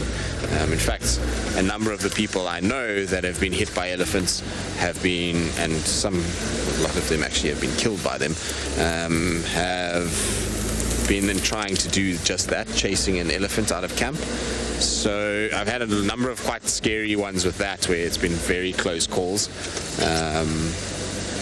So trying to kind of avoid that as much as I can these days. In the drive, I once had actually here, not too far from here on Hoffman's, we were parked, and there's like it's kind of, you come down a road and there's a sloping hill that goes up, but it's a very open grassland in that area. So I was just trying to get onto this 2-track that's in this section. It's a big open grassland, so you can see for a long way up a hill. And back in 2011, we used to see an elephant here. I don't know what happened to it or why we don't see it anymore, but it was a massive, massive bull with huge tusks.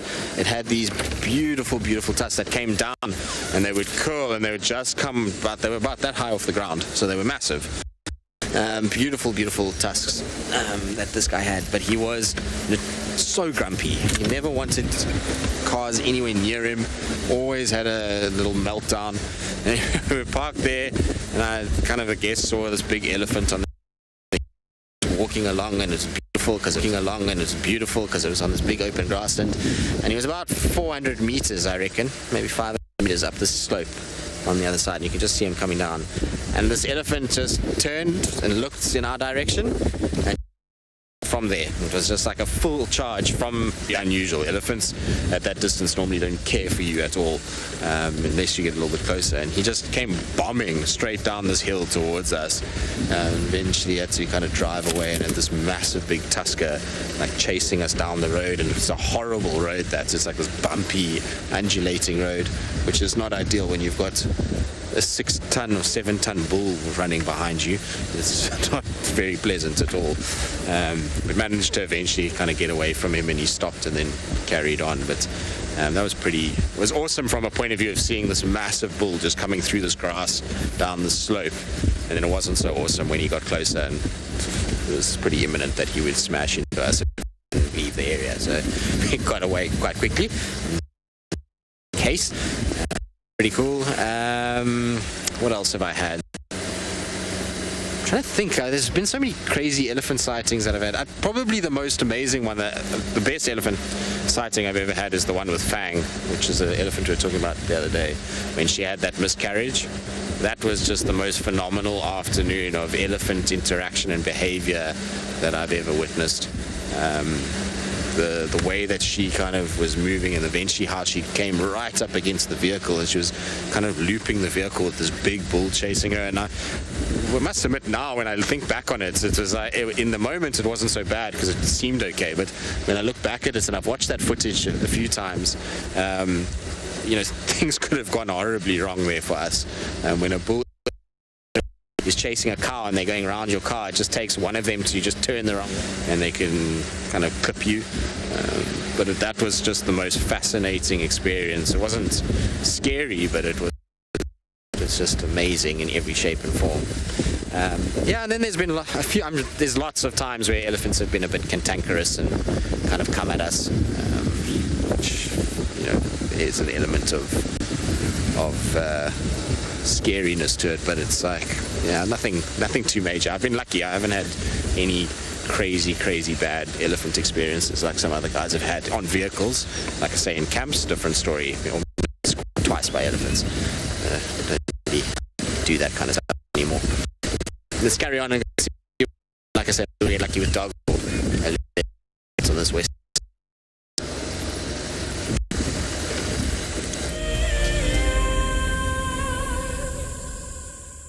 Here we are. We are on an expedition. This is the expeditionary force. Behind me, we have seen Tlalamba. We are very excited.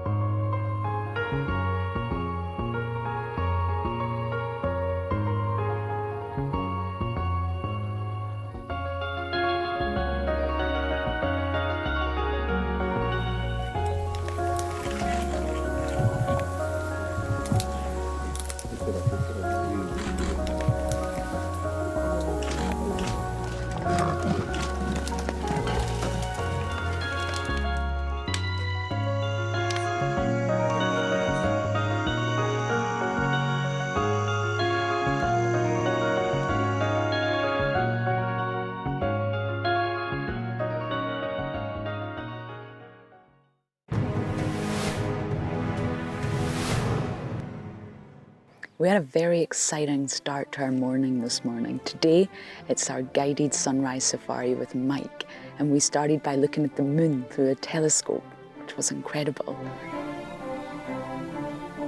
It's been a very different drive from all the other ones, very interactive. Your pigeal gland is something the hoopoes have in common. Hi.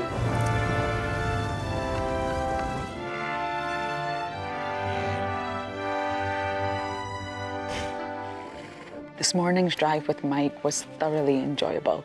He really engaged us, but we also did some birding, and I managed to add a few new birds onto my list. Overall, every single experience with all the competitors has been really incredible, but it's up to the judges now.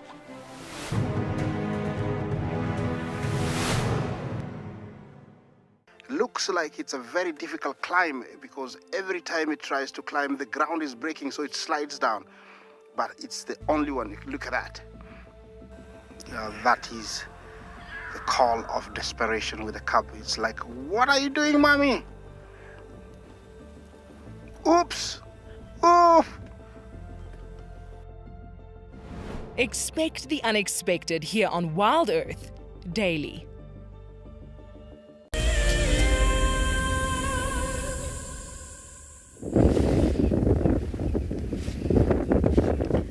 Finally, patience pays off.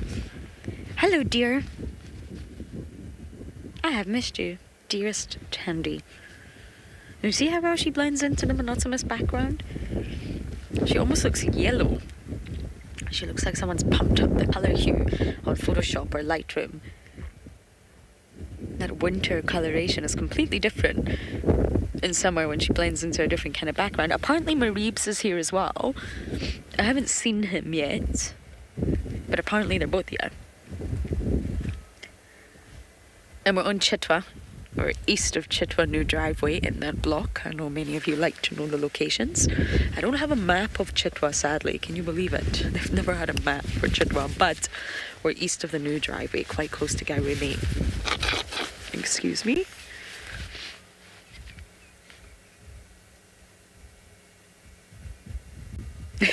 Active termite mounds, as many of you know, stay at a constant temperature. And even though it's winter, the termites will be active. It's just their nest, which is where they essentially live. They don't really live in the mound. Their nest will be much further down into the ground. And when it's summer, they bring their nest much further to the surface.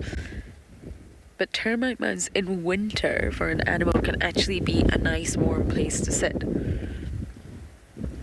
They can get some warmth from it if it's active.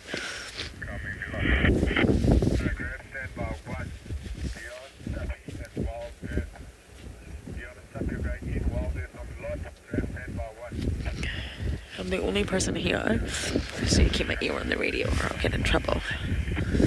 Mareeps, where are you, boy? So nice to see a leopard. I've missed him. It's amazing how attached you get to these animals. And I guess you shouldn't, but I'm a softie, I get attached to everything.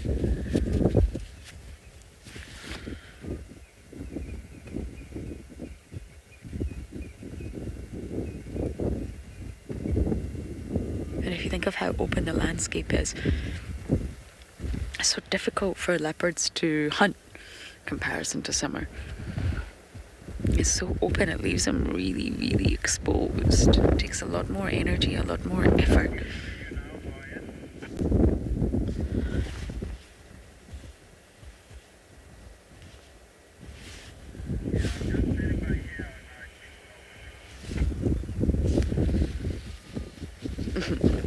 She looks cool. Many of you are saying it's so nice to have a leopard again. I know the curse is broken. Tristan got my hyenas, I got his leopard. We did a swap for the day. I'm only teasing. It is nice. But this always happens. I mean, I definitely haven't worked here as long as Tristan, but I have worked here for 3 years, and whenever there's a sort of change in season, there's always a empty space, a void of animal sightings. It's really normal. And of course the weather has been really not so pleasant. Naturally they're still around, it just becomes a lot harder to find them. In my opinion anyway. And Tandy's looking fantastic.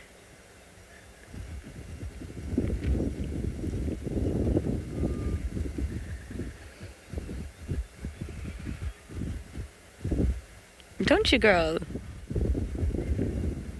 And clearly if Mareeps is here, which I've been informed he is, then they're still spending time together. I mean, he's a March baby.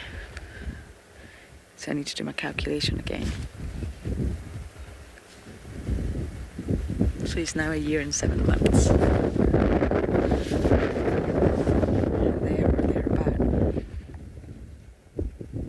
I think you'll still see him hanging around Mum for a while. He's a mummy's boy after all.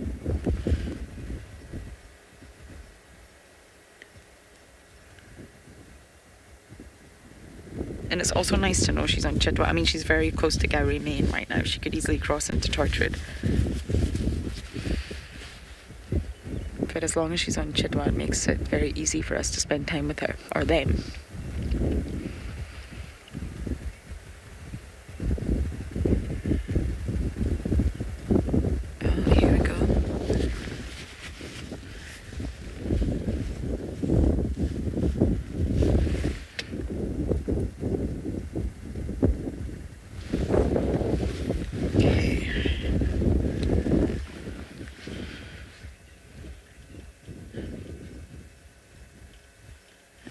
Turn now. I think it's best for us to keep up with her because we are the only vehicle on lock.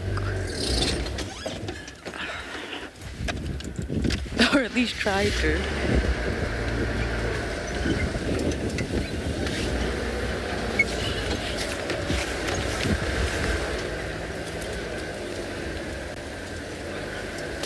Okay, I'm very much hoping that Mareeps is just here and we do get sight of him shortly.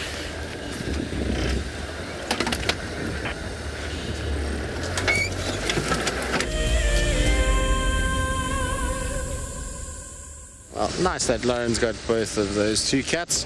Been a while since we've had any leopards, and nice that they're on Cheetah. I suppose neither of us have actually, well, I certainly haven't been to Cheetah for the last few days. Been waylaid a little bit. But I know the guys haven't been finding her there. They said that there's been no sign until this morning. So nice that they managed to find her this morning and that Lauren was in the area. And that we have signal to broadcast that stuff. It's all happening in the right way. All right, so we're just on the western side of Juma again. Just slowly bumbling kind of north. I did Triple M earlier. So now I'm doing the road on the inside of Triple M. Just to see if there isn't anything lurking around here. Apparently there was one young male Talamati and one young lioness that was on Arathusa yesterday as well, around Red Dam. So you never know, they might have come across. I can't get really any updates. I can't hear the guys on Tortoise Pan or Shatulu or any of them, but we're in the right place for those guys too. So you never know, they might pop across. In this kind of weather, anything can happen at any time. It's not like when it's a very hot day and you know that by this time animals are slowly starting to find shade and just rest. When it's like this, they can be up and moving all the time. So you're always in with a shout, and even though you might have done a boundary once, it does not mean that you shouldn't do it again later, because something can always pop over. And even though the guys might not have an update, they sometimes just miss the fact that a cat has come through, especially with the condition of the roads at the moment being as hard as they are. And seeing a track is very, very tricky. It's quite easy for people to miss where an animal has crossed. So I like to always just do these kind of roads and loop back sometimes. If you know there's certain animals that have been seen in the area for the last 24 hours, there could always be a potential of them coming to your side. Anyway, we're going to just slowly, like I say, bumble Mendoza Road, and then we'll head a little bit north, and then we'll slowly bumble back towards the central parts, and hopefully at some point something will pop out for us.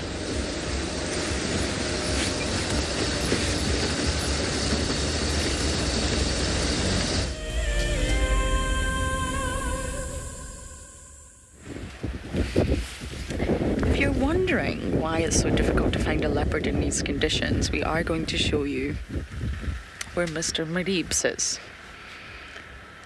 Tucked away. Look at that. Hello?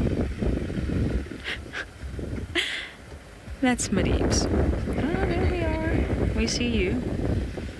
Under a fallen over tree, nestled in the thicket, It's cold. He's trying to break the wind. Tandy's obviously out and exposed, but he's trying to at least seek a little bit of shelter.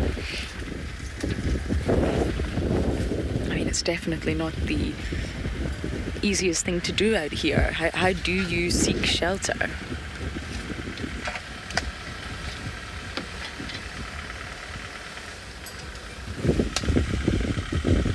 I mean, there are other vehicles we may have to reposition in just a moment.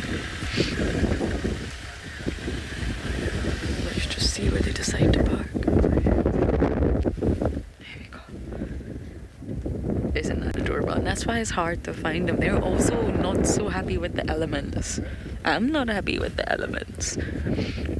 Listen to me, I'm sniffling away. They're also not happy. They need to seek shelter, and that's why it does become so difficult for them. So difficult for us, to actually find these cats. But there you go. It's so nice to see Mareeps.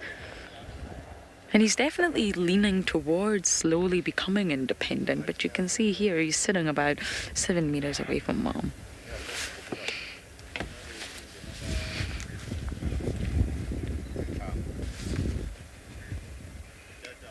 I don't know how he did it, but Mareeps really just became the star of the show. The star of WildEarth. He's taken over from Hosanna. I mean, Hosanna will always be Hosanna, but definitely now he is the star of the show.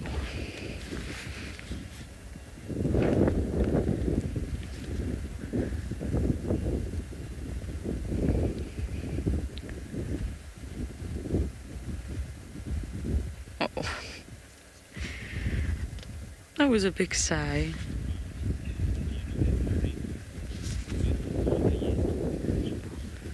Jerome, I have no idea. I couldn't possibly answer that question. I have also been gone for a very long time. But I would imagine so, yes. And he's going to thoroughly love the lamb season. I just know it. I wonder if maybe we should go forward a bit.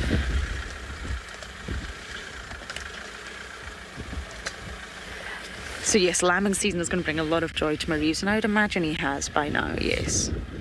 But as to give you a solid answer, I don't think I'll be able to do that.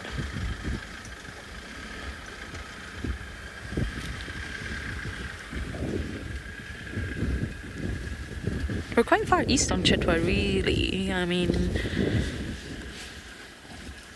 we're getting close to the sort of Cheetah Plains boundary where we are.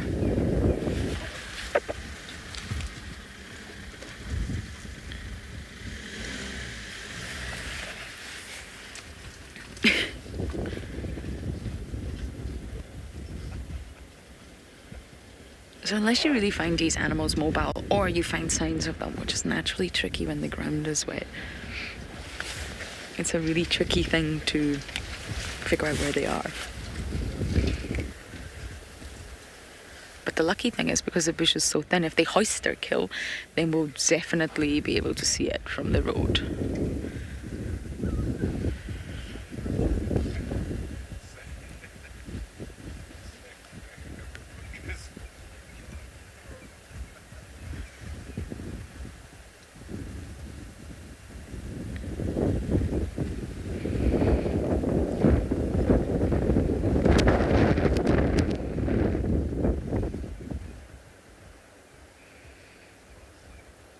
I've actually got a photo of Hosanna just like this at Buffelshoek Dam, hiding under a log, a fallen over tree, just the same as this.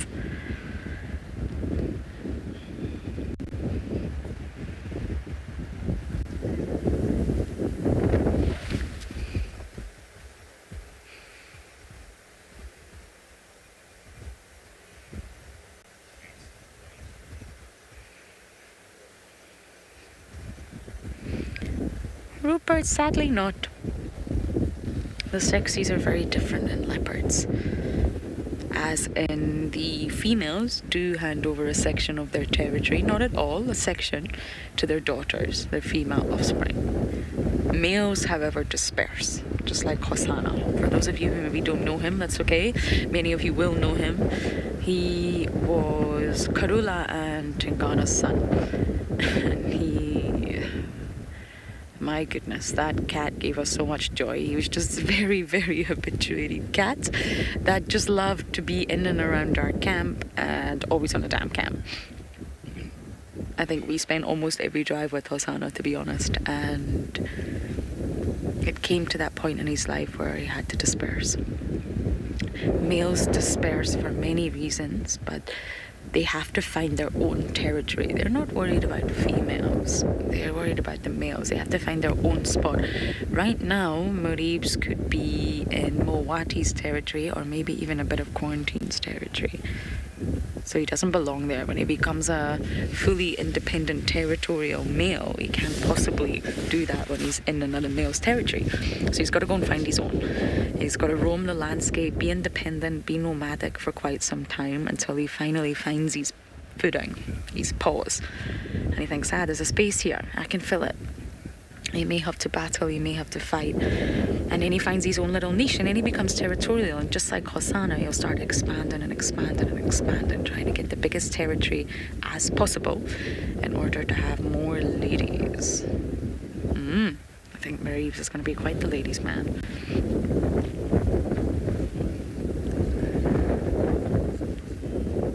So within one male leopard's territory, there'll be a number of females. Females' territories are much smaller than males. They can also get very big, but generally speaking, the male's territory holds a number of females. Right now he's not territorial at all. He's not even independent yet. He's sitting here with Mom.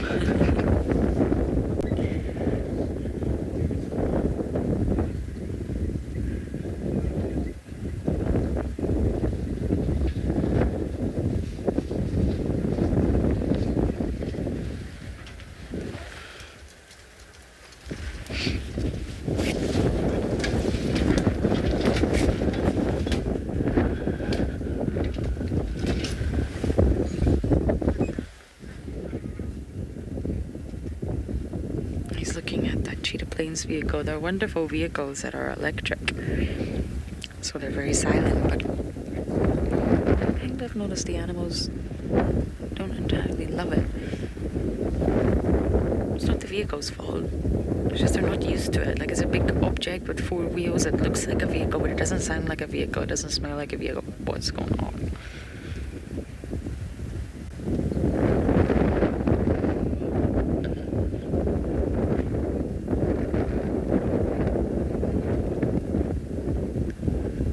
Relationship between these two has been really wonderful to follow, because for a while they were spending all their time on Torchwood and we were not able to go there. We missed him as a tiny little cub. Since he's got older and they spend a lot of time on Chitwa, we've really been able to watch the pair of them, and they're just adorable.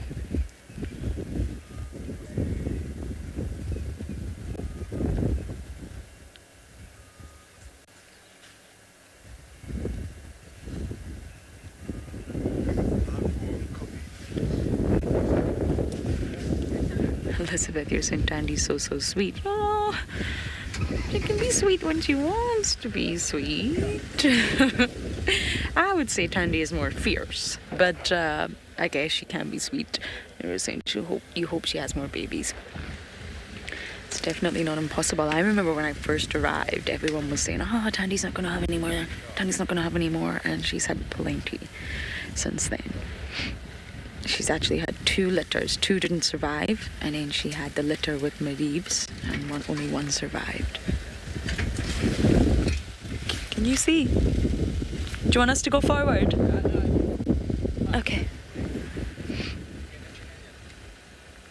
So yes, I hope she has more offspring as well, and absolutely they can keep reproducing, and she will.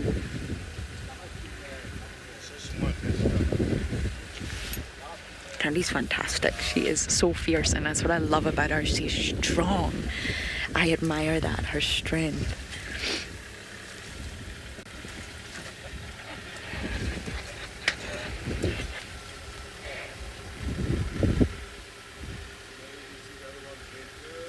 Imagine what it takes to be a lone leopardess out here. And there's a study, it's quite fascinating. It's about brain size and intelligence, and you all know I love that. And it's how social animals, especially social cats, are said to be more intelligent than those that are not.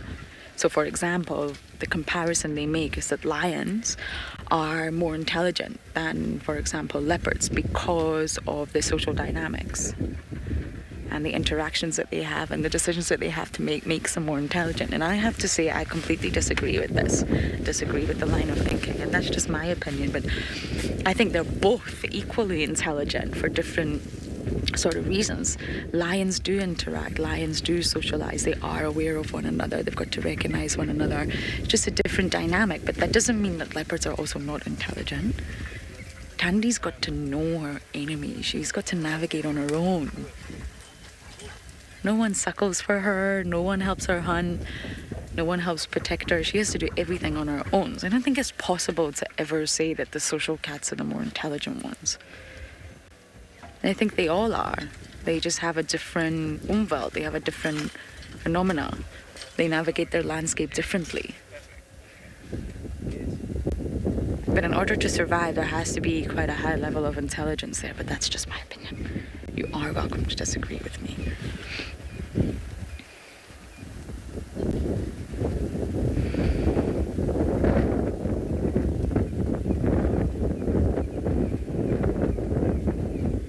So I think there are other vehicles wanting to come in here, so we'll maybe stay here just a tad longer before heading back to Juma.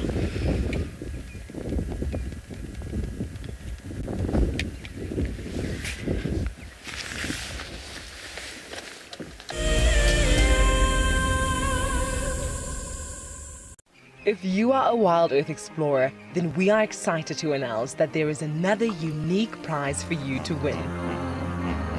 Sign up to be an explorer before the 16th of October 2021, and you and a friend could be heading off to an eco-training ranger experience.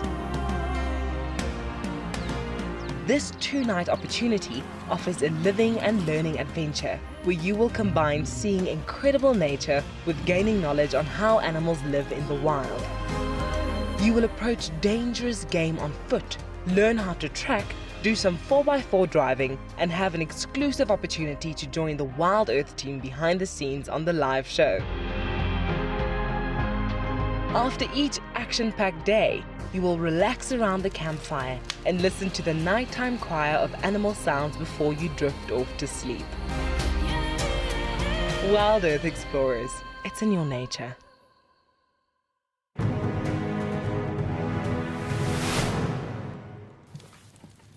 The scrap here collected a dry grass, put it next to the water hole as the hippo walks down during the warm of the day to drink the water. When the hippo arrives, he saw quite a very nice grass, an area not to resist to rest. And when the hippo went down to drink the water, and when he finished the water, he just lied down on the grass. And then, that was the opportunity of the scrappy. You know what? Today is my day to pay the revenge.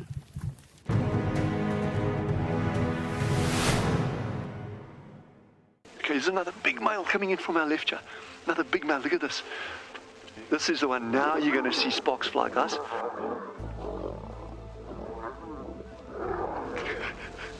Guys, it doesn't get better than this, eh? Yes, unbelievable. Africa, I love you, eh? Expect the unexpected here on WildEarth daily.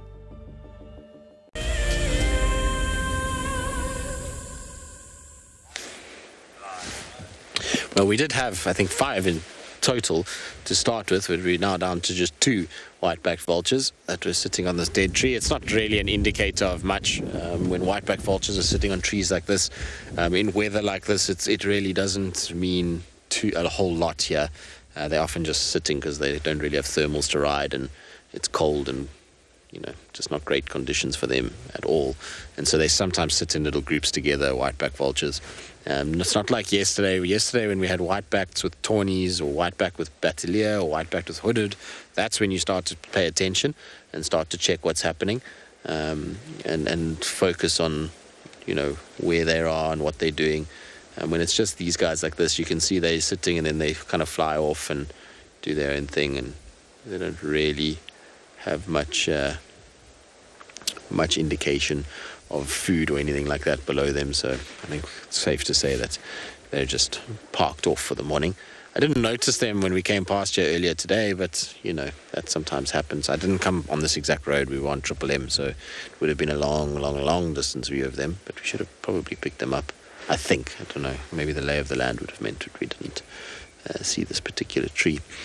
But like I say, they don't typically fly much in this kind of weather. There's no thermals for them, and it makes it very difficult for a big bird like this to fly if there's no thermals. It means that they're using huge amounts of energy when they try and flap those wings and move this big body.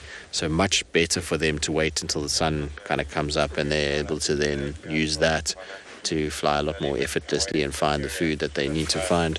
I wouldn't be surprised these guys eventually end up going northwards towards Bafusuk. Maybe they'll catch up with those telemates on the zebra. It sounds like only 2 females though, so I don't know where the rest of the pride is. I think those 2 individuals maybe are part of the group that has been mating with the Mbali male. I don't think it's the group that we had yesterday, which was the 5 females and dark mane. I suspect it's a different part of the telemates, and the other ones maybe are in Torchwood or something like that. All right, so we're going to leave our vultures. Most of them have left us, and we'll leave this one. In the meantime, let's go ahead and send you across to Lauren and the spotty cats.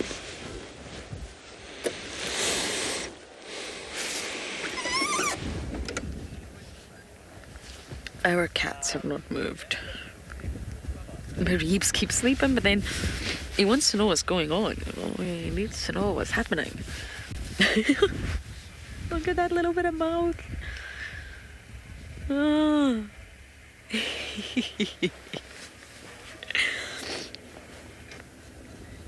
That was too sweet. And I always say this, so I'm not trying to sound like a broken record, but the bush will always ebb and flow, always. And you gotta go through those quiet periods. You gotta go through those periods where you don't find much and you frustrate yourself tracking, or you get angry.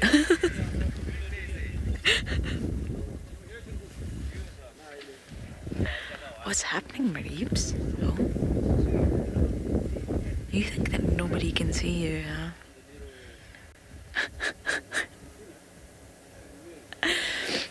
And then you have to go through these periods where you say,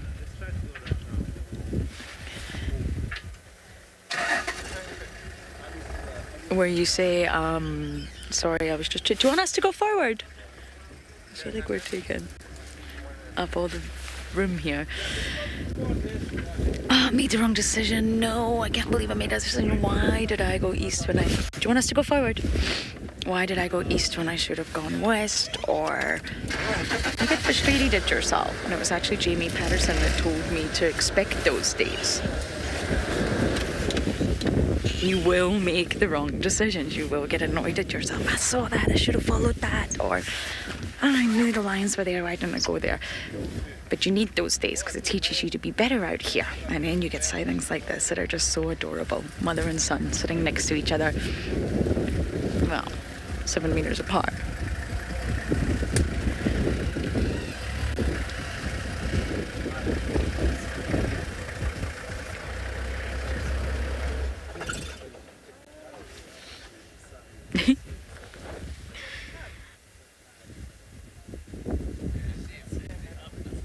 Mareeps, you've been very cute right now. You look like a little Yoda. A sporty Yoda.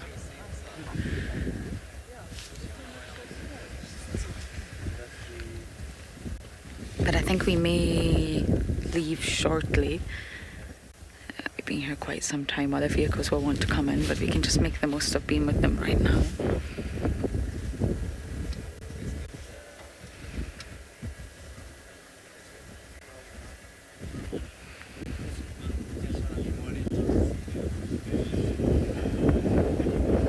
Happy Hyena. Oh, that's a name I don't think I've heard before, but I love it. That's a difficult question. And it also depends on exactly what you mean. Mother-son bond like this? I don't really think so. You've got to remember, as cute as Mareeps is, and he is being so adorable right now, he's going to grow into a fierce, probably huge territorial male who will have to fight, who may even end up killing other cubs that he believes is not his. And it's sad from a human perspective, but he's going to grow into something quite formidable and strong. And naturally he will disperse. So some male leopards do stay in the same area. For example, Quarantine really didn't go too far from his natal area, not at all. And some leopards do disperse really, really far, and naturally they move away from their mother. But there will always be that sort of recognition, kin recognition. There's no way in these highly chemical animals that there won't be kin recognition. But as for the bond, I don't think I could answer that scientifically, but I don't think so.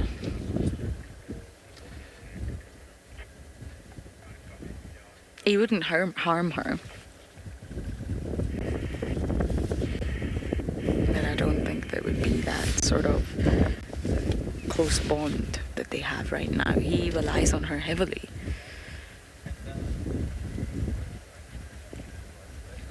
Or naturally, that's changing now. He is becoming quite independent, but it's a good question, though. I guess I'm not entirely sure. Maybe there are some examples out there of mothers and sons that do have this tight bond throughout their lifetime.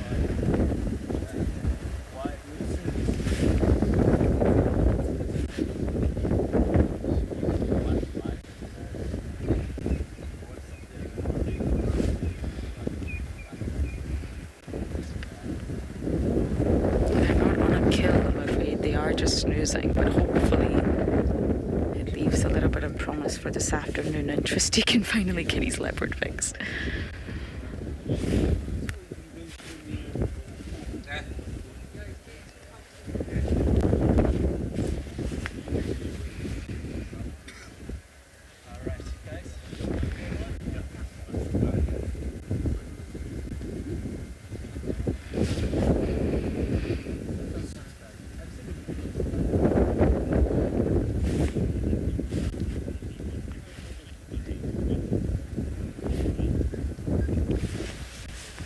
Isabel, I do feel I have just answered that quite thoroughly in my last explanation. I mean, I don't know why she would want to keep him. It's the natural progression for him to disperse. He's not going to be a successful leopard if he stays around here in the territory of other male leopards leaning on mom. Tandy wants, any mother leopard, any mother in the animal kingdom wants their offspring to grow to independence and be successful. Otherwise, there's no point in reproducing. So no, she won't want to keep him with her. Just like Kalamba. During my last stint, we saw them interact. They didn't harm one another, but they're also not close. There's no real bond there anymore because Tandy pushed her daughter, pushed her to independence, go be a successful female leopard. So no, he needs to disperse, really, unless one of the male leopards around here passes away and he's able to fill that vacuum. Just like Tavangumi. Tavangumi dispersed. Left Singita, came up this side and is slowly exploring where he can settle down.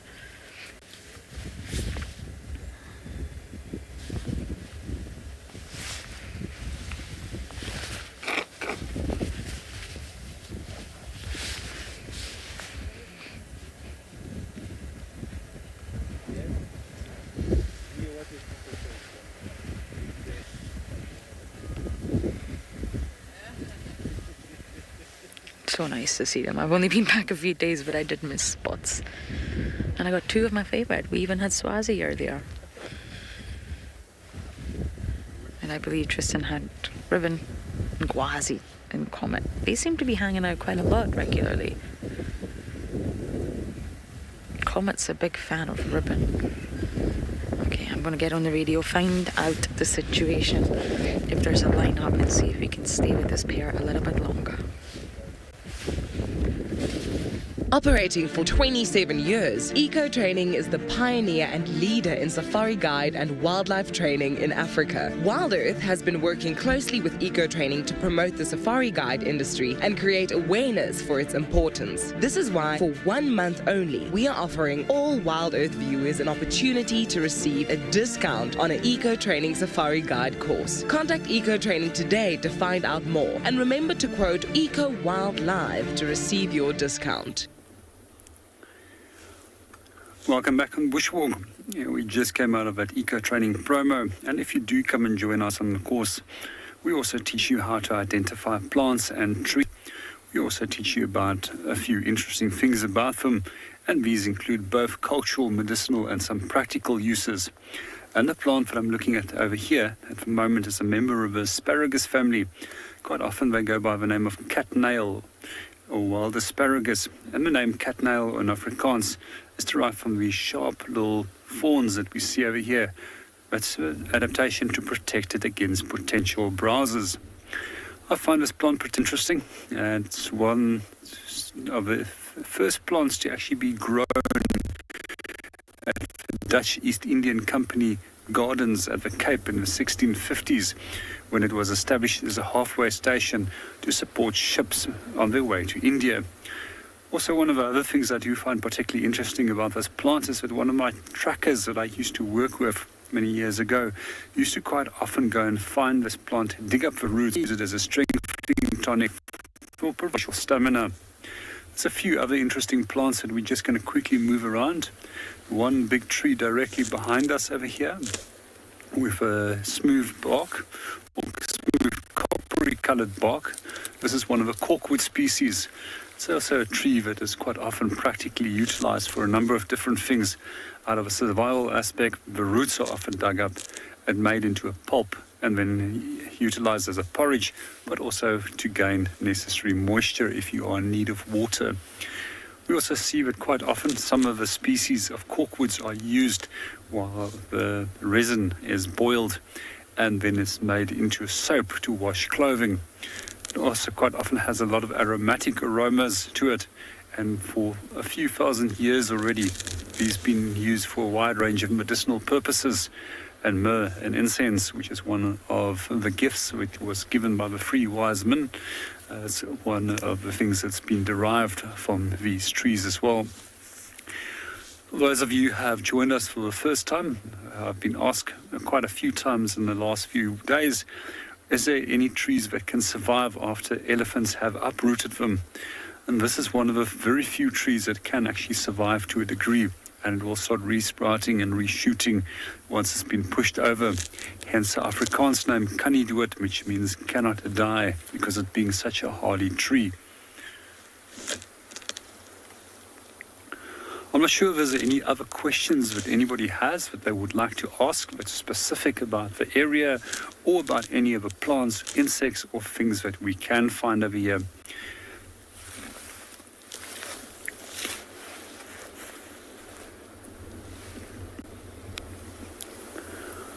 Good morning, Connor, and welcome to the show. The most fascinating bird for me will probably always remain ospreys.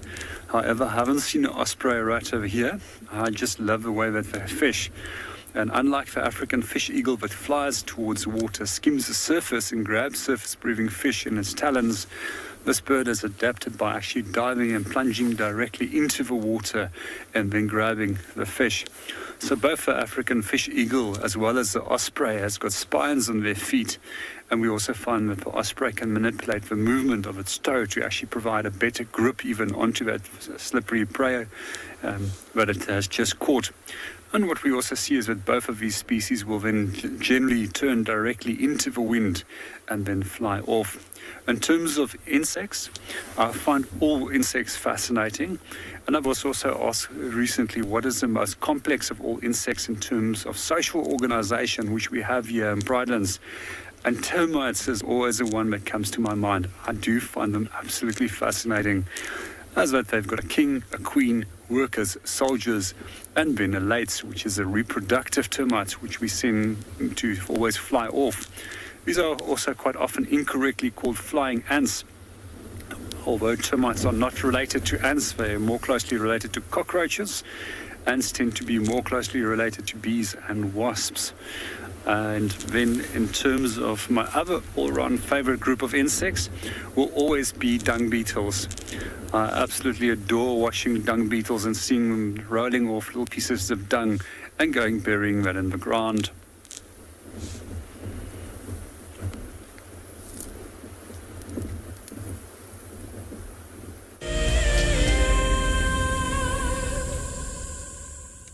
Well, JP is talking dung beetles and insects and osprey and all the other things. We're currently sitting with a little bag nest, caterpillar's bag, is essentially what it is, bag nest moth. So they create these little nests like this in order to stay safe and stay healthy. So what they do is they collect little sticks, pack them together, silk, and then the caterpillar sits inside. And obviously one is its camouflage, and two, its protection from things like birds getting to them and being able to eat them. So it's a pretty clever little bag that they build. It's a clever tactic. Now, there's a reason why we're in here and why we actually found this is not for this reason, is that there are vultures everywhere here. And it's all whitebacks, but there's a lot of them. It's not just one or two. There's like, I reckon, at least 20 of them here. So I've just been checking because I know that this area here has had, the buffalo came through here a few days ago. So I was wondering if maybe, just maybe, you never know. I don't think it's lions, but maybe a buffalo just died in here. There could be something that's lurking. So I just came through to check on them and see what's going on. You can see they've moved. They flew a little bit from where they were. They were all up here and they've now flown down.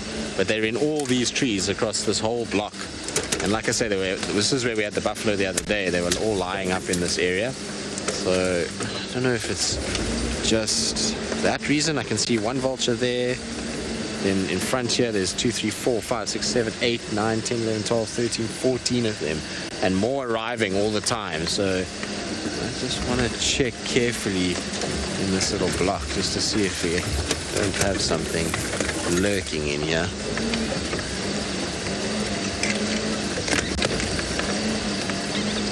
Comes another one coming in. Maybe they're just seeing each other and they're just all landing. All right, I'm just going to investigate this area and check properly and see if we can't find anything.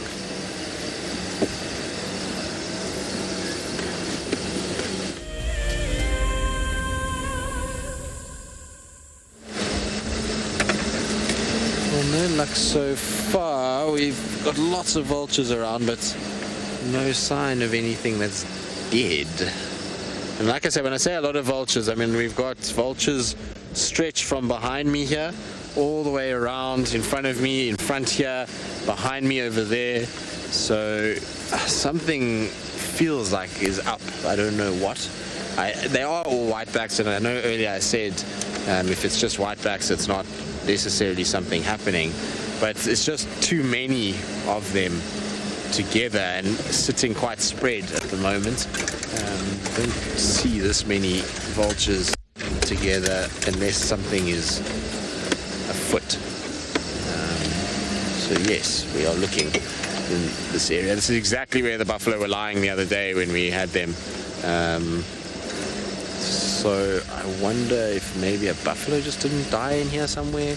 I don't know. there's 3 of them. What do you think, David? Must be something. Because also when they're taking off, they're not flying far, they're just kind of landing close by again. So it's not like they're dissipating and clearing off. If it was nothing here, then generally what you find is they take off and they go. They fly away and go somewhere else. But these guys are all congregating around here. You see there's a whole tree full of them here as well. There's another one over there. I wonder. There's even some far down.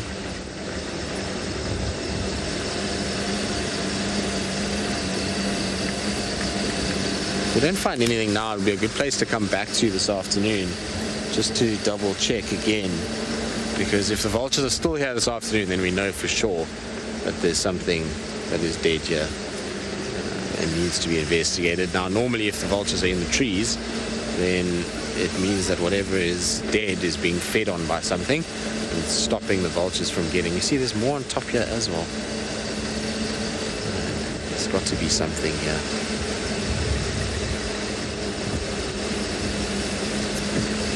Because I thought it was just this lot, but I see on top on the fire break here, there's another tree that's covered in them.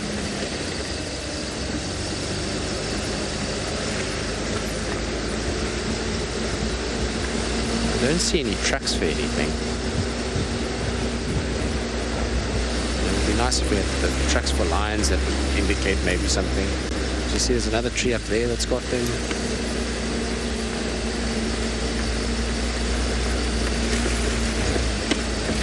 Is that a hooded on that tree there? Or is that a white-backed?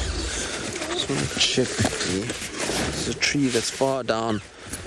I think it's a white-backed, but I just want to make 100% sure, because if it's hoodeds generally sit right over the top of whatever is dead. They're like the most reliable of the vultures when it comes to actually seeing where the carcass is. Sometimes whitebacks sit a little bit further away, but those are all whitebacks as well. David, something is dead somewhere here.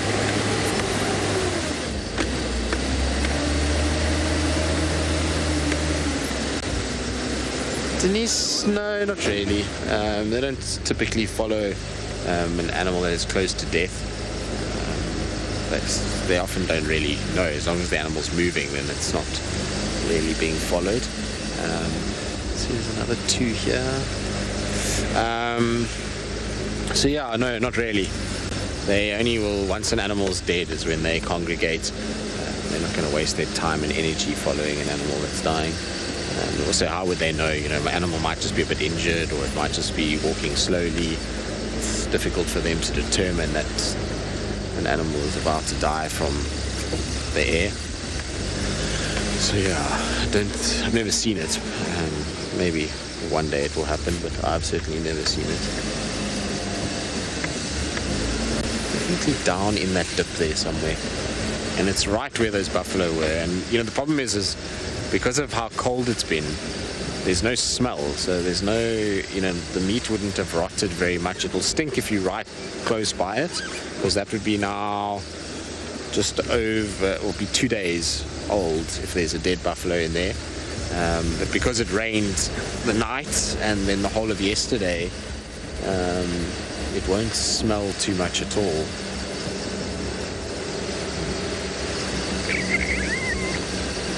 The fact that they're not landing tells me that whatever it is, there's something there that's preventing them from landing.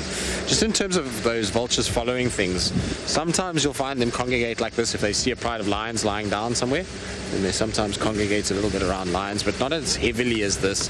It's normally only 2 or 3 birds. Or, I mean, even yesterday when we found those lions using those vultures initially, there was only maybe 10 vultures there, if that. But it was the tawnies that were the big giveaway. They hanging around is always a good indication. And then that one hooded vulture. And the hooded vulture, funny enough, was the one that sat on top of where the lions were. It was the one that gave their presence away completely. All right, well, I'm just going to keep scratching around here and just check. I just want to make 100% sure that we haven't missed anything. Hopefully we'll find something lurking around here.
It's day one of the annual South African Guide of the Year competition, and our first foot into this competition this morning is all about tracks and signs. We're going to call you in one at a time. Just look at it, the information will be there. Our 5 guides have been tasked by the judges at figuring out who is what is who, and where they go in the bush. Either Franklin or guinea fowl, but because of the volume of other deposits in the area, we went with guinea fowl.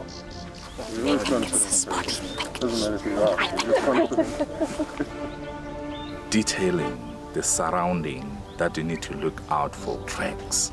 The details is very important.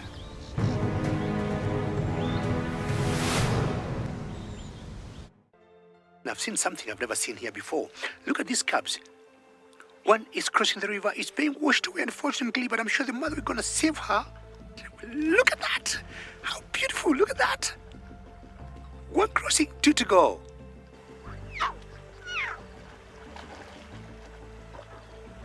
How cool is this? Expect the unexpected here on WildEarth daily.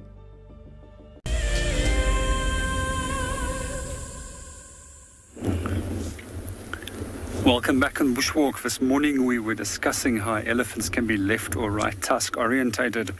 And here we can see the damage that's been created by an elephant that wedged its tusk underneath the bark of this weeping boerbean.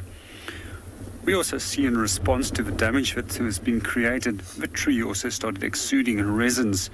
And those resins are then to flush out any microbial and insects that are trying to make their way inside there. It almost works like a plaster to protect the tree from the damage that has been created. It also assists that insects can't afterwards come and bore into that area, and that bacteria can't also weaken the wood that's now been exposed.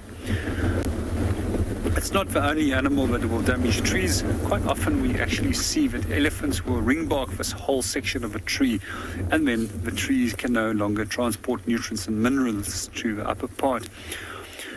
As mentioned earlier, there's some other animals that also do very similar behaviors, and one of those animals that we also find creating damage and often ring barking trees is actually Cape porcupine, which tends to gnaw away on the bark over a period of time and then killing off a tree. What we also quite often find is where damage has been created either by a branch that breaks off or by elephants breaking a branch off naturally. We find that rot holes will appear, and these areas will eventually create weak areas which will provide nesting areas where nests can be created by species such as barbets as well as woodpeckers. And in some cases a natural cavity will form, and those will also be utilized by a wide range of different nest hole species. For example, the lilac-breasted roller, which will also utilize those nest holes. And a number of owls will also benefit from these.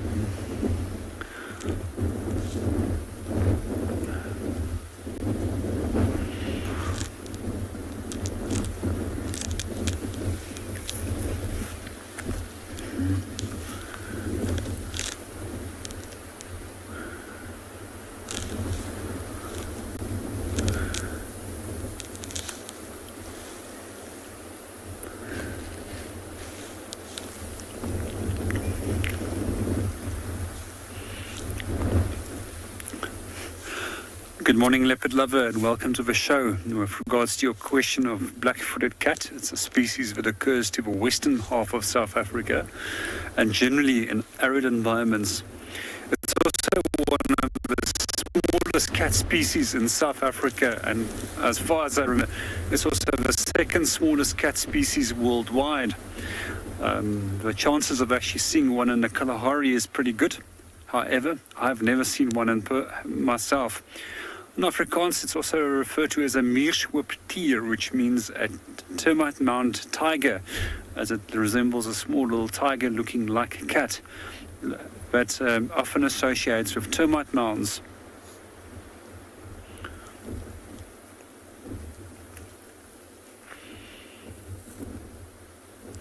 To recall, that's actually the only cat species that I haven't seen in Southern Africa.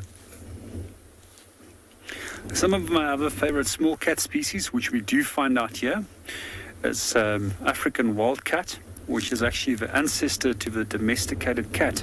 And some 5,000 years ago already, the Egyptians tamed these for catching rats and mice inside their granaries. That's also one of the reasons why we never put domesticated cats within conservation areas or allow them to be kept as pets within conservation areas, as they can potentially interbreed with African wildcat.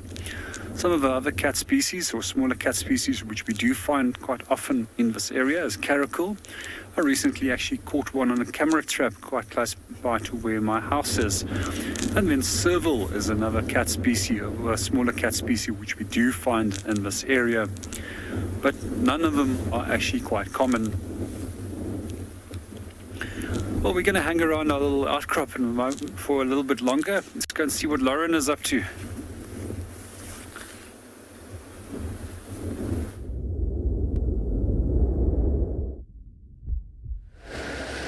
Black-footed cats. Very sweet looking. But they really do look like a cat. They're the smallest of all felids. But they just look like a domestic cat, but very sweet. Now, we left our duo, I'm afraid.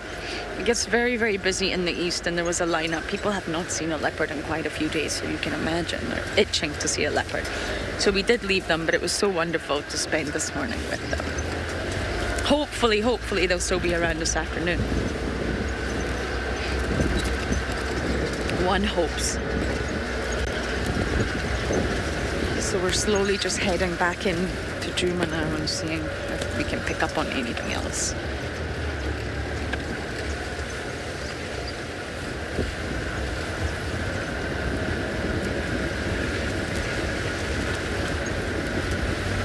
The rain has also stopped, which is wonderful. Wunderbar!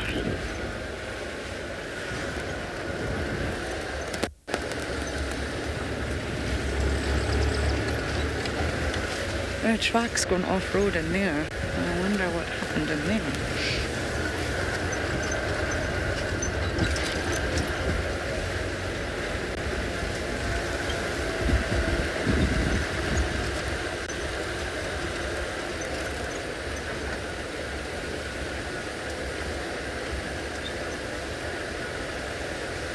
I have been on the Eastern Channel, but I don't think the Talamatis got found this morning. I'd be intrigued to know exactly where they are. But for now, over to Tristan.